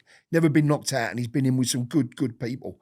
And only idiots would think, oh yeah, Johnny's going to win in a round here. I think that's because it was a step up. But people didn't. I think that was the issue, and I think by people like Gareth Davies and Simon Jordan saying whatever they were saying, it fed into it, and then people were going, oh yeah, you know, now he's gone up in class, he's not as good, but he's a bum. But if Johnny would have knocked Dave out in a round, Dave's a bum. Because Johnny didn't knock him out in a round, Johnny's a bum. I mean, you can't win, right? No, you can't win. And the thing is, if you only watch the highlights of that fight, yeah, it looks like Johnny's got beat. He's been put on the floor.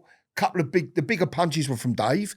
So it looks, but that's only snapshots of a fight. If you're scoring a 10-round fight, you've got to score each round. And also, that's how boxing's done. There's also 3 judges, and where they're all sitting around it looks different. Yeah. I mean, when I watched, and I wasn't lucky enough to be in Saudi Arabia for that fight, but when Fury fought Usyk, in the first fight he had with Usyk, I thought it could have been a draw, but obviously Usyk nicked it. Yeah. Right. The next fight, I thought Fury had done a better job than the first fight. We was watching it in the hospital and people thought that. Yeah. But he won with a bigger margin. Bigger margin. So it's subjective. Yeah, it's subjective. And the thing is, what Johnny gave himself by getting to the final bell, because he did win the first 4 hands down. So you got them first 4 in the bank.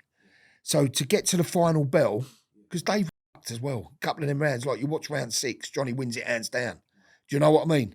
You get to the final bell, you give yourself a chance. Don't get to the final bell, you give yourself no chance. So credit to Johnny to get into that final bell. And they'll have it again. You know, there's a lot of talk about it. So they're having it again May the 17th. And we'll run it back. I mean, the reality is this, right? You know, do you think Johnny had an off night, or do you think that he just stepped up in class and it was a hard fight? Listen, the first 4 rounds, Johnny looks tremendous. Then when his ear went, he had an off night. But that's because his ear's gone. But it's a mixture of things. Dave had a good night. Johnny Werner is 100% best because of his injury. Because the first 4 rounds, he looked great. And Saudi Arabia weren't the best place for Johnny to box. It was like no atmosphere in there whatsoever. Johnny thrives off the crowd. Do you know what I mean? So when he comes out there May the 17th, right, and that cauldron, he's going to lift him. No end. The fans mean a lot to Johnny. They mean everything to him. Well, I'm excited about that fight. And the bottom line is this, right? For Gareth Davies and Simon Jordan, if you're watching May 17th, Oliver, May 17th, watch and see what The thing happens. with Gareth, we was at the press conference and he tried to say hello to Charlotte. And then he tried to say hello, we just like blank you, mate. Do you know what I mean? And he's put it on TalkSport. He's gone, oh, well, they weren't very friendly. We're not going to be friendly, mate. I'm not going to wish you no harm. Not going to come up and punch you on the chin, but leave us alone. If you go around cutting people off, you can't expect them to come up to you and give you a hug, can you?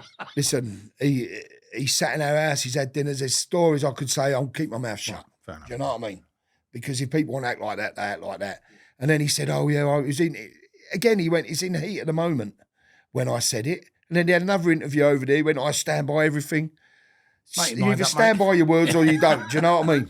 As I say, I've not got a problem with anyone that thought Dave won it.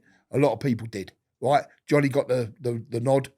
And when I look back, he deserved the nod. But if anyone thought Dave won it by a point or round, you can't argue because it was a close fight. That's boxing. Well, look, at the end of the day... But hysteria... Yeah. Off. But the judges judged who won, and that's the end of it. The judges are the ones that matter. I think. Yeah. They're the ones, yeah. As I said to you, the judges are the ones that matter. I've seen Johnny in amateur fights have a really close amateur fight, and I thought, oh, he might have lost that. He's got it. I've seen him have another amateur fight when I thought, yeah, he's won that, and he ain't. It's the way it goes. Yeah. Do you know what I mean? You just move on. Move on. We go on the next one, you know? So what's so after the fight on May 17th, what's Johnny's sort of, has he got like a roadmap where he wants to go next, or does he want to just get that out of the way first? Listen, first and foremost, you've got to get the win out of the way. Right. But you always got to have an eye on the future. Right? But anything can happen. We know it's heavyweight boxing. Anything can happen. All being equal, you win on May the 17th, touch wood, God willing. Have an away day fight, Australia, America, the next fight, and then hopefully come back for a big fight in London before Christmas. Yeah, amazing. That's the plan. But all best laid plans can go. He's got know. to come through this fight injury free. Do you know what I mean? So you just take one fight at a time. But you do have to have an eye on the future. That would be the ideal future. But first and foremost, May the 17th. Yeah. I mean, one of the greatest fights, heavyweight, that I've seen, that's not on the world level, but was when Clark fought Wardley. Yeah. And Number one. And we was there. We was there. Well, that's what we bumped into. Yeah, we was there. Yeah. And on the rematch, I mean that just shows you in heavyweight boxing, if you get caught, then listen, Fabio sparred a lot of rounds with Johnny. Fraser sparred a lot of rounds with Johnny, and we class them both as friends. Yeah. And that first fight was one of the best fights that I've ever watched. And credit to both men, because if one of them just give another 1%, they could have stopped the other one. That's how close it was. Second fight, heavyweight boxing. Fabio's come out, caught Fraser, bad injury, you know. But Fraser's a good man. Fraser's always had a lot of time for Johnny, so we wish him all the best, and he'll come back stronger from it. And Fabio has just gone from strength to strength. Well, he's flying now, isn't he? You know, Fabio can be hurt. He can be hurt, but that's when he's at his most dangerous. There's something in that man that's a lot of people haven't got. Because when I left that fight, I remember speaking to my boy, and I just went, and he went, that was one of the best fights I've seen, Dad. It was. And he said to be there and actually experience it live was better than watching on the television. Unbelievable. But even like Johnny's fight with Dave was a great fight. It's probably the fight of the night because it's two men going at it. Yeah. That's what you want to see. You know, we want to see as punters, we don't want to see ballroom dancing. Like the Adelaide JTKV fight the other night was boring. People don't want to see that. They got the rematch. All right, they build it up because of the controversial, but it was boring. People want to watch heavyweights, especially, to be entertained. And as long as you're entertained, like Chisora, as long as you entertain people, even if you don't win world titles, you'll still sell out arenas. Yeah. And that's what it's all about at the end of the day. Bringing people, pay their money, come and watch. Give them something to watch and give them something to talk about when they got home. And for you, John, like, it must be amazing to, like you said, you have all these proud moments of seeing your boy, you know, doing all these things. But also, you know, seeing what spun out of that, you know, like this Romford Army, you got these loyal fans. It's crazy. It makes you, like I said, I was in New York, right? And people come to the bar to see me. I was in Hong Kong. I'm going back there next week as it goes. People coming to see me, right? Which is amazing. But every person that comes to see me mentions Johnny. Yeah. Wish the ball well. Where's the ball? What's he doing? And that, before, it never really used to happen when I used to go and do appearances, but now everyone asks about Johnny. And he's the important one. I eat chicken balls for a living. He gets punched in the head for a living. And as a dad, the minute I see that you're taking too much punishment or you're being used and abused, you get out of the boxing. Because no amount of money is worth having if you can't enjoy it. And as a dad, first and foremost, yeah, I'm proud of my son. I'm proud of what he does. But I'm proud of my son. Not what he does. I'm proud of Johnny, the man he is. And me and my wife, as soon as you think something's not right, or he's not going in the right place, or he's just in there as a punch bag for other people, get out, because there's plenty of other things you can do in life. 100%. Yeah, totally. And too many boxers don't heed that advice, or they can't because they can't do anything else. But your health is the most important thing, especially as a young man with your whole life in front of you. Right. Let's talk about life insurance. Now, if you ever tried getting a quote before, you probably ended up on one of those sites where instead of sorting your family's future, you get offered a fluffy meerkat, or somewhat provoked screaming at you about how you've won a deal. I mean, come on. Are you buying life insurance, or are you trying to complete a Happy Meal collection? That's where CompareLifeQuotes.com comes in. No gimmicks, no pointless freebies, just straight up life insurance from proper UK providers. You get the best quotes, quick, with no nonsense. And trust me, your family will appreciate a tax-free payout a lot more than a stuffed animal sitting looking at them from the mantelpiece. Oh, and security. Do not worry. We don't sell your details to 100 call centres who ring you when you're trying to eat your dinner. We've got bank-level encryption, proper compliance. Your info's locked down tighter than a high-security vault. Getting a quote takes less than 2 minutes. That's less time than it takes to mute one of those annoying ad jingles. So stop messing about and go over to CompareLifeQuotes.com, get a quote, and sort your family's future today. Because when you go, your loved ones need cash, not a cuddly toy. 100%. And I think it's good that he's got someone like you and Charlotte behind him that care for him as his parents, but also looking out for his best interests. Yeah, you always, he has so many people coming on to him. I'll do this, do that, invest in this, invest in that, and he always comes through. I'm not a money expert or anything, but I've got a few life skills, and when people are, do you know what I mean? Like I've been done myself, so use me as I think everyone, any child. When I say child, any person that's got a mum or dad about, ask their advice because they've been through life. Absolutely. They've already been through it. They've been stitched up. They've been scammed. They've been, you know what I mean? Learn off us. Learn from other people's mistakes. Don't learn it out yourself. Sometimes you have to learn from your own mistakes, but just need a bit of advice. And Johnny's a good boy. We have heated arguments, heated discussions. Like plenty of times. I remember we was at the Scion Hotel before one of his fights, and we're sitting at the table night before his fight, and we all have a big family row. I don't know what over saying stupid as me, Charlotte, Johnny. But then an hour later, you're just sitting down having a coffee, it's all forgot. Do you know what I mean? But that's what family should be, and that's what true friends should be. You should be able to have a proper talk and then get on with it and move on. 100%. Because it's coming from a good place, And sometimes I must get on his nerves, Johnny's. Because he'll say something, I say, no, you don't want to do that, Johnny. And he'll go, what? You know what I mean? And I know because my dad used to think, oh, fucking, he's put the down on that again. But he's doing it for the right reasons. I think one of the funniest videos I've seen was, I don't know where he was, but he was with Johnny, and Conor McGregor walked past, and he went, Big John. Yeah, and just blanked Johnny. He comes and Johnny's you heard him like, go, oh. And he was sponsoring Johnny at the time with Falls, and he walks round and he comes up and says, Big John. Yeah, that was a funny one. I mean, but even like Conor McGregor, he's been through his trials and tribulations. You know what I mean? He's not everyone's cup of tea, but he's just kept going. But what he's created, I mean, he's obviously been in a film now. He's acting. Yeah. He's cracked it with the Black Forge. Yeah. I mean, the guy's fucking done so well. For nothing really. And there's a lot of people out there to bring him down as well. You know what I mean? A lot of people hate him and they want to bring him down. And when you're in the public eye, I mean, he's like 100 times, 1,000 times more than what I am. But people like to bring you down, don't they? So, you know what I mean? They don't want to see people be successful. That's what it is. But, yeah. Will he end up the president of Ireland? That's up to the Irish. That's up to the Irish to decide. Yeah.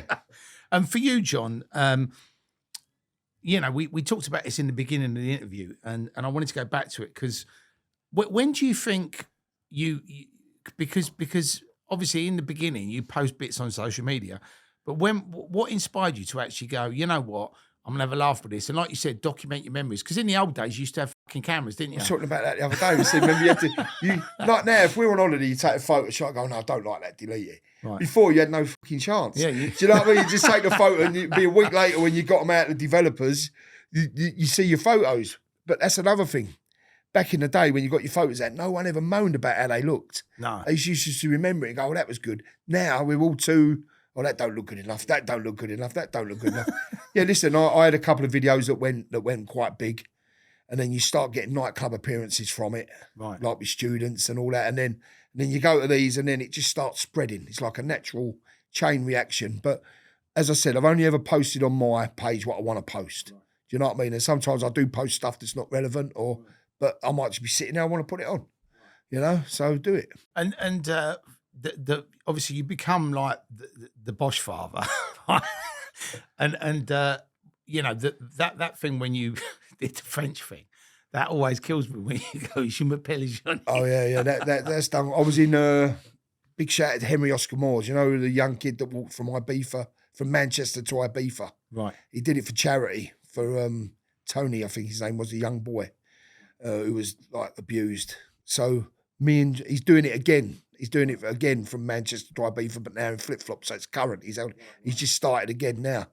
So me and Johnny, where it was for a great cause, and I love France as well, we flew out and met him. Amazing. In France. Never met him before. What a nice young man Henry Oscar Moores is. So we met him, and someone who was there, Danny Ag, we do quite a bit of work with Danny. He bought a French costume. And he said, put that on just for a laugh. And I put it on walking around the streets, people giving me filthy looks. And I just thought, and I just thought, I'm going to do a video here. And then that went big. But that's nothing, because for Charlotte, part of Charlotte's 50th, I took her to Dubai. And we're at the 5 Lux, lovely luxury hotel. You bumped into my mate there, Bill, didn't you? Yeah, that's it. Yeah, I'll see him. And we're sitting on, one of the last mornings, we're sitting on a balcony and breakfast, there's grapes. And I put 2 grapes up my nose. And I said, shall I take a photo of me? She went, I'm not taking a photo of you. You look bloody stupid. I went, no, I'm going to post it. It'd be fun. No, it won't. Don't do that. That's ridiculous. So me being me, I took a selfie. Bang. And he said 37 million views. Over 1.2 million likes. That's wicked. And I said, if I get to 1 million, this is another thing though, right? It was on like 900,000 likes. Crazy. And I put it out there. I said, if it gets to 1 million likes, I'm going to donate £500 to Haven House Children's Hospice. We do a bit of work with them. Great charity. Right? The amount of abuse I got for that. People, well, you should just donate. You shouldn't put it out there. I said, I'm putting it out there to get a bit of awareness. And I said, and I do donate. I'm not going to tell you every time I donate or do something for a charity. But I just thought, bit of fun. And then other people, the amount of views that's got, you'd be earning off Instagram. No, we do not earn money from Instagram. But the good thing that come out of that by me saying I'm going to donate £500 if it's 1 million, has been about 10, 15 people that have said they're going to do the same. Amazing. So, do you know what I mean? It's just a bit of fun with that. And the charity gets a bit of money. But I'm saying you try and do something good and you even get abuse for that. Do you know what I mean? Yeah. So, and people don't know what you do for charity. You ain't got to keep shouting about it. I understand that. Do you know what, John? Like the people that are vocal and shouting about charity, it's like they want a pat on the back. I said to him, one person said, okay, mate, I said, are you going to donate as well? Do you know what I mean? Yeah. If you're going to have a go at me for trying to get people to donate or just raise awareness for a charity, which is a bloody good charity close to our heart, are you going to donate? And then he just went quiet. Well, do you know something? Over the years, I've done quite a lot of stuff for different charities, and I've never felt the need to tell everybody. You don't. Because, that's what I say. Johnny don't. He does a lot, but you don't need to tell people. But on this occasion, I thought, I'm going to make a bit of fun out of it. Right. And just get a little bit of... what an amazing thing, though, to get 15 fucking people going, do you know what, we're matching, John. I know. And all of a sudden you got fucking... And you don't know who else has seen that. You don't know who else has done it without telling you. People also look and go, what's Haven House? Oh, fucking hell, that's a good charity. It's a charity where, like, terminally ill children, it gives their mum and dad's respite and I actually went to one of their It's balls. saddening. It's when you go there, you realise how fortunate you are. That's the other thing that a lot of people, when everyone has a different thing, different charities they support. But I think if you've got children at Haven House thing, I mean, when you actually find out what they do, it is heartbreaking. And the people, we've done a few bits with them. The people there are wonderful. The people that work there, and it's wonderful. And Johnny went there, and there was a young boy, and he had I won't mention his name, and he had a problem with his heart. Normal living boy. And they said his heart could stop at any time, and Johnny made a rapport with him, giving him some stuff, and he passed away. Just, you know what I mean? And that hit Johnny. It's like, and it hits you. If you've got a heart, Absolutely. Things like that are going to hit you. And I think it also affects you more if you've got children, because you sort of think... You realise how how fortunate your children are.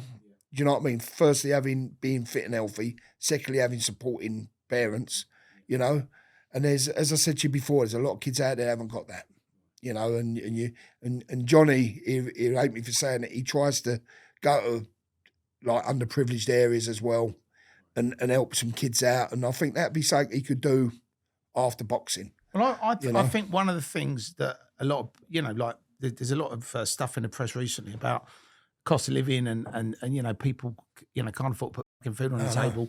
And I do think that if there's any way anybody can always help people that are less fortunate, you should always do it. Yeah. You don't need to be arsed, you should just do it. Exactly, when these kids it's no fault of their own. Do you know what I mean? You can't look at a kid and say, oh, it's your fault, go and get a job, blah, blah, blah, because it's a kid. Do you know what I mean? They haven't been asked to be brought into this world. And every little bit helps, whatever everyone does. Have you done much around knife crime, John? I've done a bit with the, not gloves up, hands down. That's good, that is. That's a great charity, and there's too many. But again, Terry, it relates back to me that not enough being put into youth clubs or boxing clubs or theatre clubs or, for young children, because a lot of them don't see any other way other than being on the street. And if you're on the street, then you've got to carry a knife, So until we break that cycle, it's very, very hard. Well, I've got a great event for you and Johnny to come to if you're around. Yeah. And the Lord Mayor of the City of London, in the Guildhall, I got my freedom last year, and he actually said to me, he said I'm a massive boxing fan, and he said I want to bring the New York Fire Brigade versus the London Fire Brigade. I boxed on a show once with the New York Police. Right. Well, he'd bring them over. Yeah. And that's going to be in the Guildhall in the city. Yeah. And Michael Bloomberg has basically sponsored the event, and all the money's going to go to mental health charities, grassroots boxing, and basically underprivileged kids. And I think what you were saying earlier, like, it resonated with me because I'm involved in this thing with the Lord Mayor, but the actual stuff that's going on, the people say, oh, the kids are turning to crime, the kids are doing this, the kids are doing that. But, when I did boxing at school, it taught me discipline and respect. It's the easy way. We blame the kids. And listen, none of us want to see kids on mopeds nicking mobile phones. And we want people to be punished when they do things like that. But a lot of these kids have got they don't see any other avenues. You know what I mean? And it's the people like the Alan Bushes, like the Alfie Best when he was younger, them giving up their time that need to be helped, because there's good people out there. We've still got a lot of good people in this country. A lot of people that give up their time, their efforts, but they need help. 100%. They need help. And back in, how many youth clubs or boxing clubs are having their rent and rates put up, and you know what I mean? So they can't exist. They need help. A lot of the amateur boxing clubs run at a loss, and the only reason they stay afloat is because people are charitable donations. Yeah, exactly. But you need the help from above, 100%. The government. Do you know what I mean? I mean, and I'm not turning it into a political thing because we've had a conservative government for God knows how long. But they need to start realising that a lot of the problems are coming through lack of funding. 100%. And I think if the boxing got more support, and if they bought, like with the youth centres, like every estate, there was a youth club where you could go. Tennis table. You could fuck about. And have a laugh, meet other kids, and get them off the street. And have people there that are given things that they can put them into, the youth workers. It's all gone. It's all wrong. Even when I was young, used to have a thing. We grew up in like Romford, which is London Borough of Havering, right? It's Essex. It's a London Borough of Havering. Used to have the Havering play leadership. So every day during the holidays, you could go to your local park. They had them all over the parks. You play cricket, tennis, softball, and it was great. I can remember that. All my mates, we used to go. Do you know what I mean? So you're being focused on that. Yeah. And there's nothing like that anymore. Not that I know of. I mean, hopefully the government will, because at the minute it's always like, oh, we need to solve this thing. We need to do this. We need to do that. But stop it at source. Stop it at source. You've got to take action. And like, you might not stop it all, but if you stop a percentage of people ending up in gangs because they feel that's their only, then you've done something right. Well, I think also as well, it's like if you it's taking that first step in it, and once you take that first step, then you take your second step. Exactly. It might take 5 years, but if we're 20-30% better off in 5 years than we are now. I had a young, I did a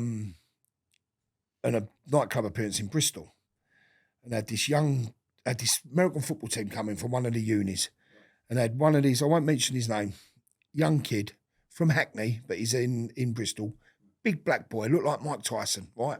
Huge, like not in, but in width.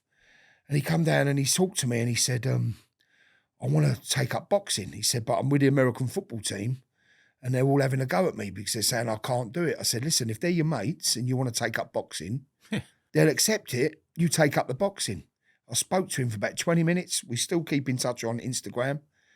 And he's been sending me through. He's had his first fight. He's training. Amazing. And he's doing really well. Yeah. But it's just someone to talk to. Right. Do you know what I mean? If he hadn't spoke to me that night, he might have still not have gone down that route of doing it. And his mates, American football mates, yeah, they're all still mates with him. But he was so worried about them, you know. But as I say to kids, if you've got a dream, you want to fulfill it, do it. Well, I think the problem is in life, people do tell you can't do things. This is what you need to be able to. But you need to be. He able to might say, not make anything of himself with the boxing, but he wanted to do it, and he's done it. So it's a story when he's got kids or grandkids. Yeah, I did that for a little while. You know what I mean? Like I'm sitting here, I've done nothing with boxing, but I can talk about I've done it. 100%. Do you know what I mean? You ain't got to go. You ain't got to be world champion or British champion. Just give it a go. And you imagine, like, if he did become a world champion, well, he'd be going, I just want to say a big shout out to John. But listen, it's just that young man wanted to talk to me, so you take the time to talk to him. And I love, like, talking one-on-one like that with a young man, because you've got sons, as you say. And like, he was a powerful boy. Do you know what I mean? So I said to him, do it. I said, if you want to do it, do it. And if they're your mates, if they don't talk to you, they're not your mates. Do you know what I mean? Yeah. It's true, isn't it? Yeah. You know? So if you good look luck to him. Yeah, so well, I wish him well, and we'll have to. What's his name? 7. He's like African name. Yeah. Love that. Well, we'll have to keep our eyes open for him and see how he gets on. Yeah, no, but I spoke to him about 3 months ago. He's still doing it. He's still working hard, you know. But it don't come easy. But he's doing it, you know. So fair play to him. And for you, John, obviously you're doing your own podcast as well. Yeah, we're doing the Big John Chinese sit down. We haven't had one out for a little while because time. Johnny's training. Right. I've been going here, there, and everywhere. But we're going to get you on it, Terry. No, that'd be amazing. And we'll talk all films because we're big fans of you. I appreciate that from your work in the Foot Soldier films. You know, like I've grown up with them. The boys have grown up with them. That's why I love the Bosh Soldiers. Yeah, well, that's what Henry did. That's Henry's work. He took it off like the Foot Soldier, the Bosh Soldier. So it's imitating what yous have done, sort of thing. Well, we had some good content at the Rise of the Foot Soldier Origins premiere because you and Johnny come. I weren't there, was I? I couldn't make it. I was away. Johnny come with with William, I think came, and I think what was. Joe Joyce came as well. Yeah, Joe Joyce. Joe's a good bloke. But what's happened to him? Has he retired now? He's just had a close fight with Ergovic, who we know very well. Johnny sparred Ergovic out in Texas, who's a really good bloke. But Ergovic is a very, very good boxer. And Joe's come off a couple of hard defeats. Right. But he did look a lot better, Joe, in this fight. You know, he looked fit, he looked sprightly. And I think anyone other than Ergovic, he would have got the win. But Ergovic is top level. But now the question for Joe is, does he carry on? Does he just it's hard. He's not young anymore. Right. And we love Joe as a friend. And it's hard to, listen, you can't tell him to pack it in. Right. Because he's a grown man. Right. But for me personally, I think there's other avenues Joe could go down. Right. You know, I'd love to see him on I'm a Celebrity. It'd be great, yeah. He would, because he has got one of the best personalities that you've ever come across. I'd love to see him in films. Right. Because he's huge, the man. Right. You know, he could play a baddie, he could play, you know what I mean? I'd love to just see him on reality TV. Right. So I don't think, I'm saying this to Joe, we love watching your box, you're a great boxer, but I think there's other ways he can earn a living now, which are a bit easier for him. Right. I really do.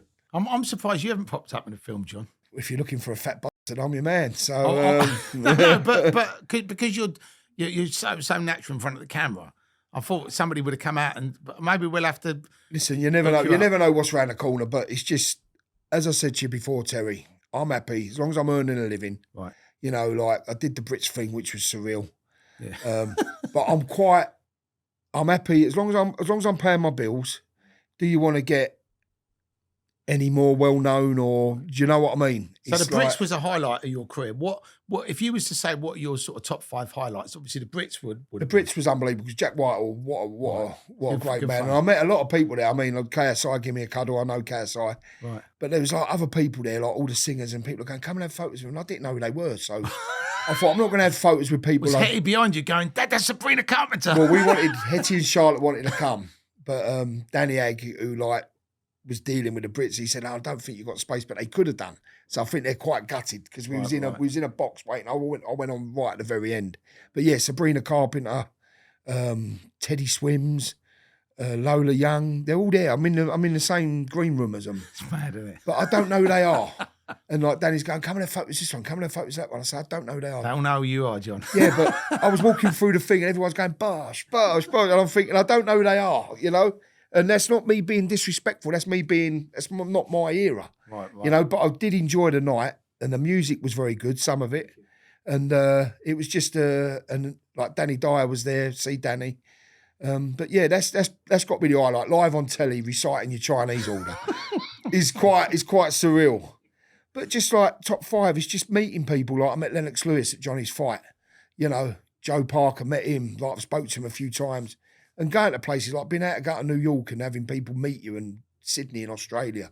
Vegas Hong is Kong. my favourite place, and I see you as. Listen, I love Vegas. Big shout out to Plaza Hotel where we stay. They sponsor Johnny. I love Vegas, right? My favourite place. But it pains me to say it. It's like when I had a German Shepherd. German Shepherd was my favourite dog until I got the Rottweiler. Right. And it pains me to say it because I love my German Shepherd to death. But the Rottweiler, I think, just edges it. And I'm going to say the same now about New York. I love New York. I thought it was fantastic. And like, yeah, I love Vegas, but I think New York just tops it. You know, and it's hard for me to say that because I never thought anything would top Vegas.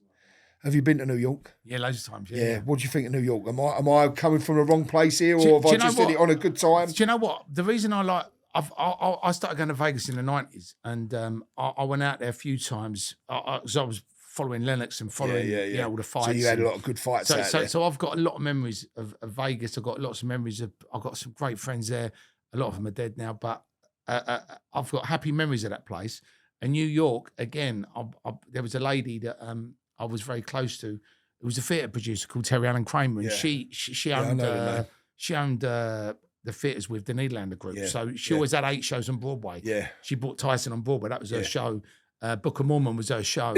That Bradley Cooper Elephant Man. So she was like a goat of Broadway. But her dad was Charles Allen, who he owned a private equity firm called Allen & Co. on 5th Street. Yeah. Is it Fifth Avenue? Fifth Avenue, not 5th Street, Fifth Avenue. And I went to her house. She had this house next to Trump in Palm Beach, like ridiculous. And on the mantelpiece, there was a check, like a photocopy of a check, and it was something like $856,987,000, right? And it was dated in like 1971, or it was like a long time ago, right? And I said, Worth a lot of money. I said, when are you going to? Yeah, when are you going to cash it? She went, we cashed that a long time ago. Yeah, it's just a but copy of that it. was, and I said, what was that? And her dad Selling his company. invested in the birth control pill. And that's how Allen & Co. become this massive private equity firm. So you've got good memories there, but I love Vegas, but we had a wonderful time in New York. Where did you stay when you was there? Well, this is another story. I booked up the oh bloody hell! I'm getting old now. Look, I forgot the Hard Rock Hotel in Times Square, and we got there, and had messages from a chap called Alexi, want you to come and stay in my hotel, and that was the Mark Hotel, Upper East Side. Yeah. So I said to Charlotte, I got the text. We're checking out. There's nothing wrong with the Hard Rock Hotel. Bang in the middle of Times Square, lovely hotel. It's what we paid for with British Airways. And I'm laying there, I said to Charlotte, this bloke asked if we want to go to the Mark Hotel. I said, I don't know how genuine it is, or should we try? Yes, we're going. We're going. And we ended up going to the Mark Hotel. My God. What a hotel. Right on Central Park. We met Alexi. It's his dad's hotel. Met him and his brother for his birthday. Lovely people, now good friends with them. So we've now got a foothold in New York. And the Mark Hotel was just tremendous. And trust me, there was nothing wrong with the Hard Rock. It was a lovely restaurant and bang in the middle of like Times Square. But this Mark Hotel, and I was thinking there, it's just surreal. Like you get out the car, open the door for you, got umbrella over, just shield you from the sun. And like, I'm not used to that. You know, we had it in Dubai, but I'm not. Right. I'd rather get out of the car myself. Right. You know, so I'm on the level with the doorman. Do you know what I mean? yeah. Like talking to all them. There's paparazzi outside because De Niro stays in there, and It's the place in New York. it's the place. And like I just got there, got to the room, and it just hits you. You just think I'm a bloke from Romford, and you've been given this.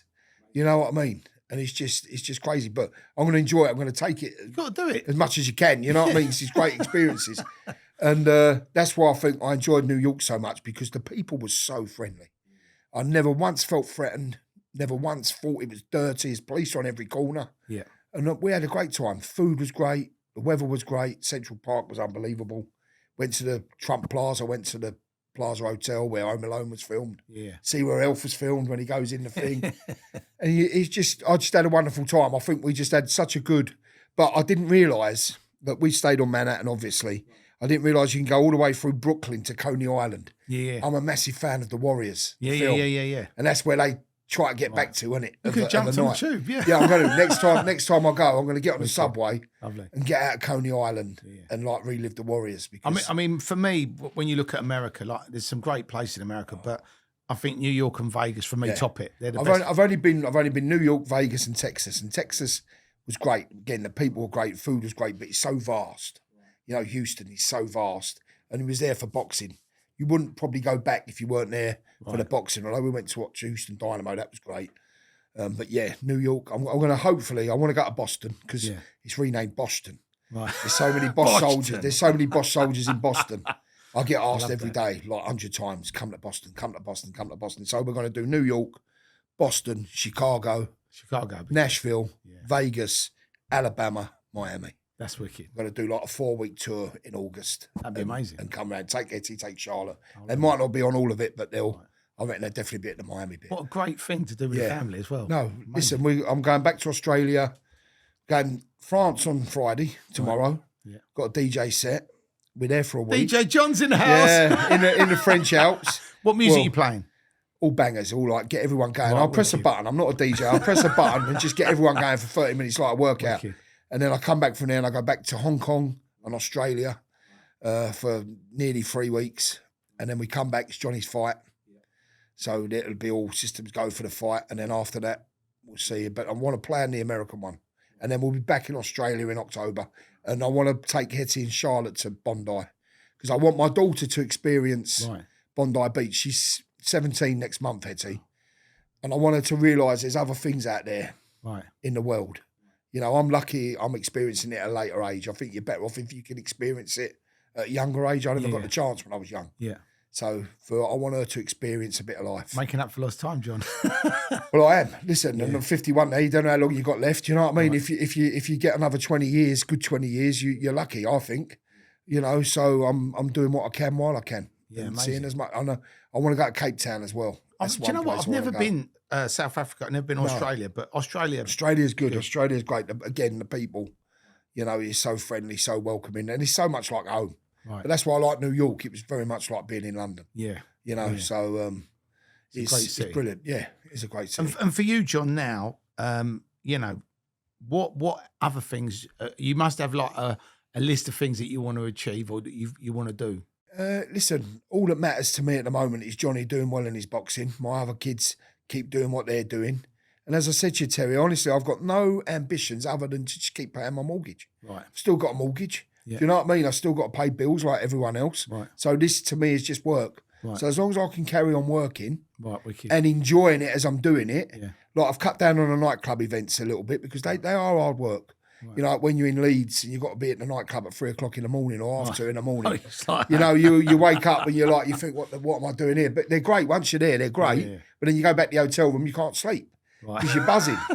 So I've still got a few nightclub events because I've got a lot of good people that I've made good friends with on that. So I still do for them. Yeah. But I like doing the restaurant reviews. I like going, like eating in people's pubs and giving my honest opinion. And I like travelling. So as I said, got America, Australia, want to go to Cape Town. And I think like a tour to a China or somewhere like that. When you was in Hong Kong, did you have a Chinese? Yeah. Just some like cooked meats like duck. I didn't think it was as good as we have here. Listen, our Chinese is the best in the world. We've got the Hong Kong influencers come over here and they've made it their own. But Hong Kong was nice. I had some lovely duck, some lovely pork.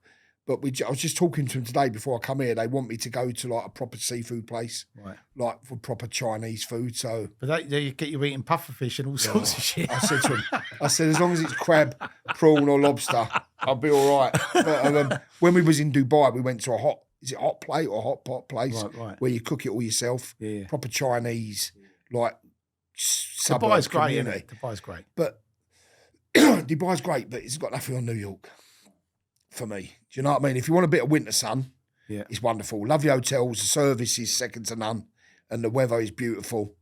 But I like real. Right. I like being in New York with the realness. Right. Do you know what I mean? I say I like real and I like Vegas because Vegas is not real. But you still got the history of the gangsters and you know. And Dubai is wonderful. The service, again, the people are so friendly. But if you want winter sun, Dubai's the place. Nice bit of weather. Nice hotel. Did you do any appearances over there, or was you? I did in Irish. I did about 4. Like, we went one time with Hetty in half term, and I had about 4 bits of work. I was shattered, so that's why I went back with Charlotte just to. But then I got another bit of work while I was there.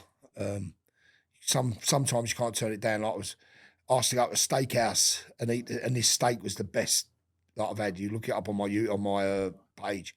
It was unbelievable. And you're being asked to go there as work. It's brilliant. Hang on a minute. Oh yeah, no. But it was the first time. There's a lot of travelling. There's a lot of traffic in Dubai. I got stuck in the car a lot, so I was absolutely shattered when we come back. So the second time was more relaxed. 5 Lux Hotel. We stayed there on JBR. It's called the Walk. Isn't it? The Walk is very good. I like them little buggies that you can go up and down. Yeah. It's all good. Listen, Dubai is an experience. And again, I never ever thought I'd be able to get there. Do you know what I mean? Now, I've been lucky we went there before Johnny's fight in Saudi, so I've been there 3 times now in the space of no time, and we will be back. But the place I want to get back to is New York. I can't wait to get back there. I think we didn't have long enough. We had 3 nights. I think if we'd had another couple of nights, then you quench that appetite. You know what I mean? But I think where we come home, we didn't want to come home. We want to go back. And one of the things I always ask all their guests, especially people that have achieved something in their lives, if you was going to talk to, this is the thing. I haven't achieved anything. Like you have people like like you talk to people, sportsmen, singers, actors. Yeah. I've achieved bringing up my kids. I've achieved a happy marriage. I've achieved running a business, and I've achieved getting a bit of familiarity on Instagram. But I haven't got a talent. I'm not a sportsman. I'm not an actor. I'm not a singer. But you've got something, John, right? And I think people, regardless of whether you accept it or not, look up to you. And they like you, and they follow you, and they want to pay to see you, right? So you've become this guy, right? So you know, you've done that from nothing, right? Yeah, you've worked hard. I like the fact that people want to see me for who I am. Yeah, do you know what I mean? But you're real. That's why. But as I say to people and say to youngsters, social media is not real. Right. Do you know what I mean? A lot of it on there. I say it to my own daughter. So you're not really eating all this food then. It's all. I'm just making out. This is fake. This is a suit. No, but you know what I mean? When people are saying like their body, the way they look and all this, a lot of it's fake. And this is what I try and say to my own daughter. So I'm coming from a normal place. Yeah. Because we was talking to Australians yesterday, budgie smuggler. And she said, oh, what about this? What about that? And I said, no, it ain't real. It's just, and she couldn't believe that something weren't real. Do you know what I mean? And she said, but I saw it on TikTok. Well, don't believe everything you see on social media. But I do appreciate, I like it that people want to see you for who you are. Well, I think one of the reasons, right, and this is just an opinion I've got, right, but I think, you know, like if someone said to me, who would you like to be your dad? I would pick you, John. Yeah. And it's because I like food and I like boxing. Yeah. I think we'd have a fucking You'd have a good time. You'd have a good time. Dad, can we have a Chinese tonight? Yeah, right, son. I do get a lot of messages from people that haven't got a dad. Right. And they say, you're the nearest thing. Like, I don't know these people. They don't know me. Right. But so I suppose if they've got someone they think they can talk to, and I do talk to a lot of people on Instagram and reply. You know what I mean? There's a lot of people out there haven't got a lot of people in this world. Right. And I suppose they see, and listen, our life ain't perfect. We have problems. We have troubles. Of course. You know what I mean? Like anybody else. Right. But they see that at least you're supportive of your family. Yeah. And I said this to someone the other day. I'm from the school that once you have children, that's it. They're my kids. You know what I mean? Right. I wouldn't have broke up my wife for anything, because one reason I wouldn't want another man bringing my children up. Right. And I know some people can't help that. I know some people, they've got no choice. Right. But for me, while I've got that choice, I'd always stay in that family 100%. because they're my kids. Yeah. Do you know what I mean? Whether it be right or wrong, that's me. Right. You know? And I'm not saying me and Charlotte have only stayed together because of the kids, Right. but it's a big part. You've got something bigger than you two. Yeah. Do you know what I mean? Yeah, we're married, but hold up a minute, we've got 4 children here Right. that need us both. You know what I mean? Because they need their mum, they need their dad, you know? And I'd say not everyone's got that in life. And I suppose they can see that and they appreciate that. The thing is as well, like when you go over 50, most people over 50 become old, decrepit. I'm trying not to. They don't do anything, right? Yeah. But the fact that you're still out there having it large, you're DJing, you're doing public appearances, you're flying around the world, your son's I a sometimes professional can't believe boxer. it myself when you say I'm DJ. No, but what I'm saying is you've got all this mad shit going on, right? Yeah. Which most 50-year-olds haven't got, no, right? no. They're pipe and slipper time. So Yeah. I think people look at you like, that guy's fucking cool. Yeah. And Well, if I can do it, this is anyone the can. thing. But they need... If I can do this, Right. all right, yeah, you've got to have the personality. You've got to be able to talk to people. It's not easy meeting 400 or 500 strangers you never met and be able to talk to them. It's not easy. Yeah. But when you've got something in common with them people because they want to see you, then it becomes easier. Right. But if I can do it from nothing, not even chasing this, we didn't chase this. I never chased anything. Right. So if it can happen to me, it can happen to anybody. But that's why... Not that anything great's happening, but it's just a bit out the norm. But I think that's why people like you, John, and follow you and support you, because I think they go, I wish my dad was like that. Yeah. Or I love this guy. And the thing is, that's what you've created. And what I was going to ask you, one, the reason I got you on is because I want to ask you if you'd adopt me. Sorry, mate. You've not got enough hair. Oh, right, okay. I'll grow some. I'll bet the wig. Bring the on. wig. The wig I would do, yeah. But if you were talking to someone, like you said, if anybody puts their mind to it and they don't mind going for it and being all themselves, Yeah. they can potentially achieve what you've done. But what words of advice would you give to people if someone's watching, if someone come to you and said, John, you know, I really want to boost my Instagram, I really want to be famous, I really want to do something in my life, what would you say to them? I'd say the first thing that I never wanted to be was famous. Not saying I am famous, but I've got a following. I never chased it. I was just doing it for a laugh. Do you know what I mean? And that's the first thing what people do wrong, because you can see it on Instagram and TikTok when people are trying too hard. Just be yourself. Just put your stuff out there. And if people like it, they like it. If they don't, unfortunately, they don't. Right. But I hate fakeness. I hate falseness. You see it with people doing the videos. They go, oh, click a like, give a share, give a follow. You know, Right. bollocks, just do it. Do you know what I mean? Just do it. But Right.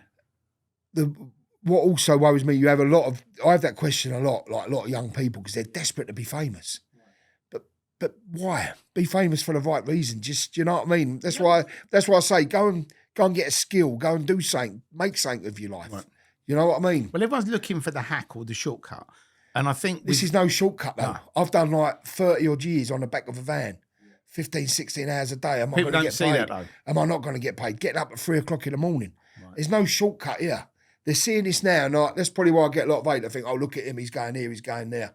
But even when I go Australia, I'm there for 2.5 weeks. I'm doing something every bloody day. Yeah. So it's hard. graft. Yeah, it's hard work. Yeah, yeah. And you're tired, you're jet lagged, you've got to see people. But don't get me wrong, it's not as hard as getting in a van and driving about and you are seeing the world. But people think it's shortcuts. There's no shortcuts. Right. There's no shortcuts in life. You have to work hard. You have to put the work in whatever you do. Do you know what I mean? Whatever it is, and have passion in what you're doing. So even the cheese, I said to you, the cheese was hard work. But I did it. Not once did I get up and think, oh, fucking hell, I ain't gonna. I did it. Do you know what I mean? I can remember like pouring down the rain when I had a little unit. I had a big unit before, sold it, had a little unit. Pissing down the rain, you're getting wet, you know? Freezing cold. There's no one there to help you. You're doing it all yourself. You get up, you don't feel well, you still got to go to work because it's just you. There's millions of people out there. You know, all the tradesmen and women, all the people that work in shops, all the people that work in factories. If they get up and don't feel well, they don't go in, they don't get paid. Same as me, if I didn't go to work, I never got paid. Even now, if I don't go and do an appearance or a thing, I don't get paid. Right. So you've got to go. So there is no shortcut. Yeah. Work. Graft, dig holes. Yeah. Yeah. But also work smart as well. I've learnt that a lot through life. Do you know what I mean? Sometimes I've done things I've thought, now, why have I done that? But you do it because you think it's the right thing to do. The thing is, though, I've always think when you go through life, if you do things that don't work, if you do things that go wrong, if you fail at something, I actually think that's all part of the process. It is. And We've all failed. We've all made mistakes. Yeah. And you don't make a fool and make the same mistake twice. Someone clever will learn from that mistake. We've all made mistakes, and I think part of life is making mistakes, but you just don't do it twice, It's like certain things, you do something and it's so hard, and like people get you for an appearance. I'll talk about what's happening to me now. People get you for an appearance and you might agree 2 hours, but you're there for 3.5, 4 hours and they're taking like longer. You ain't going to do it again. Right. Do you know what I mean? Everything's got to be, no, you know what I mean? Everything's got to be fair. Or you'll do it again if they're nice people. And it's just because it was so busy. Like we was in New York, so I was supposed to be there 2 hours, I was there 3 hours because the queue was so long. But I'm not going to just get up and go after 2 hours when there's people been queuing to see me.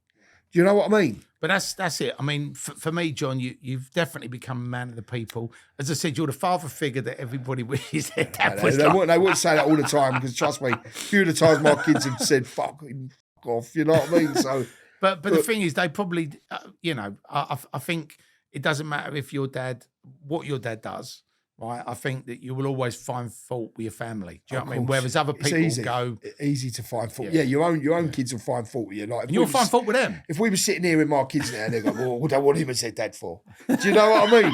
They would, because that's human nature. Right. But listen, and I say this all the time, like I get asked, what's it? I don't see yourself as a good dad. A good dad is doing it how you feel is right. Just being there for your kids. Yeah. Just being there. And don't get me wrong, now they're like adults. We've still got Eddie who's 16, nearly 17. Yeah. But when they're adults as well, you're still their mum and dad, but they've got to make their own choices as well. You can't be there all the time. Do you know what I mean? You're there, you're there. When push comes to shove, you'll be there.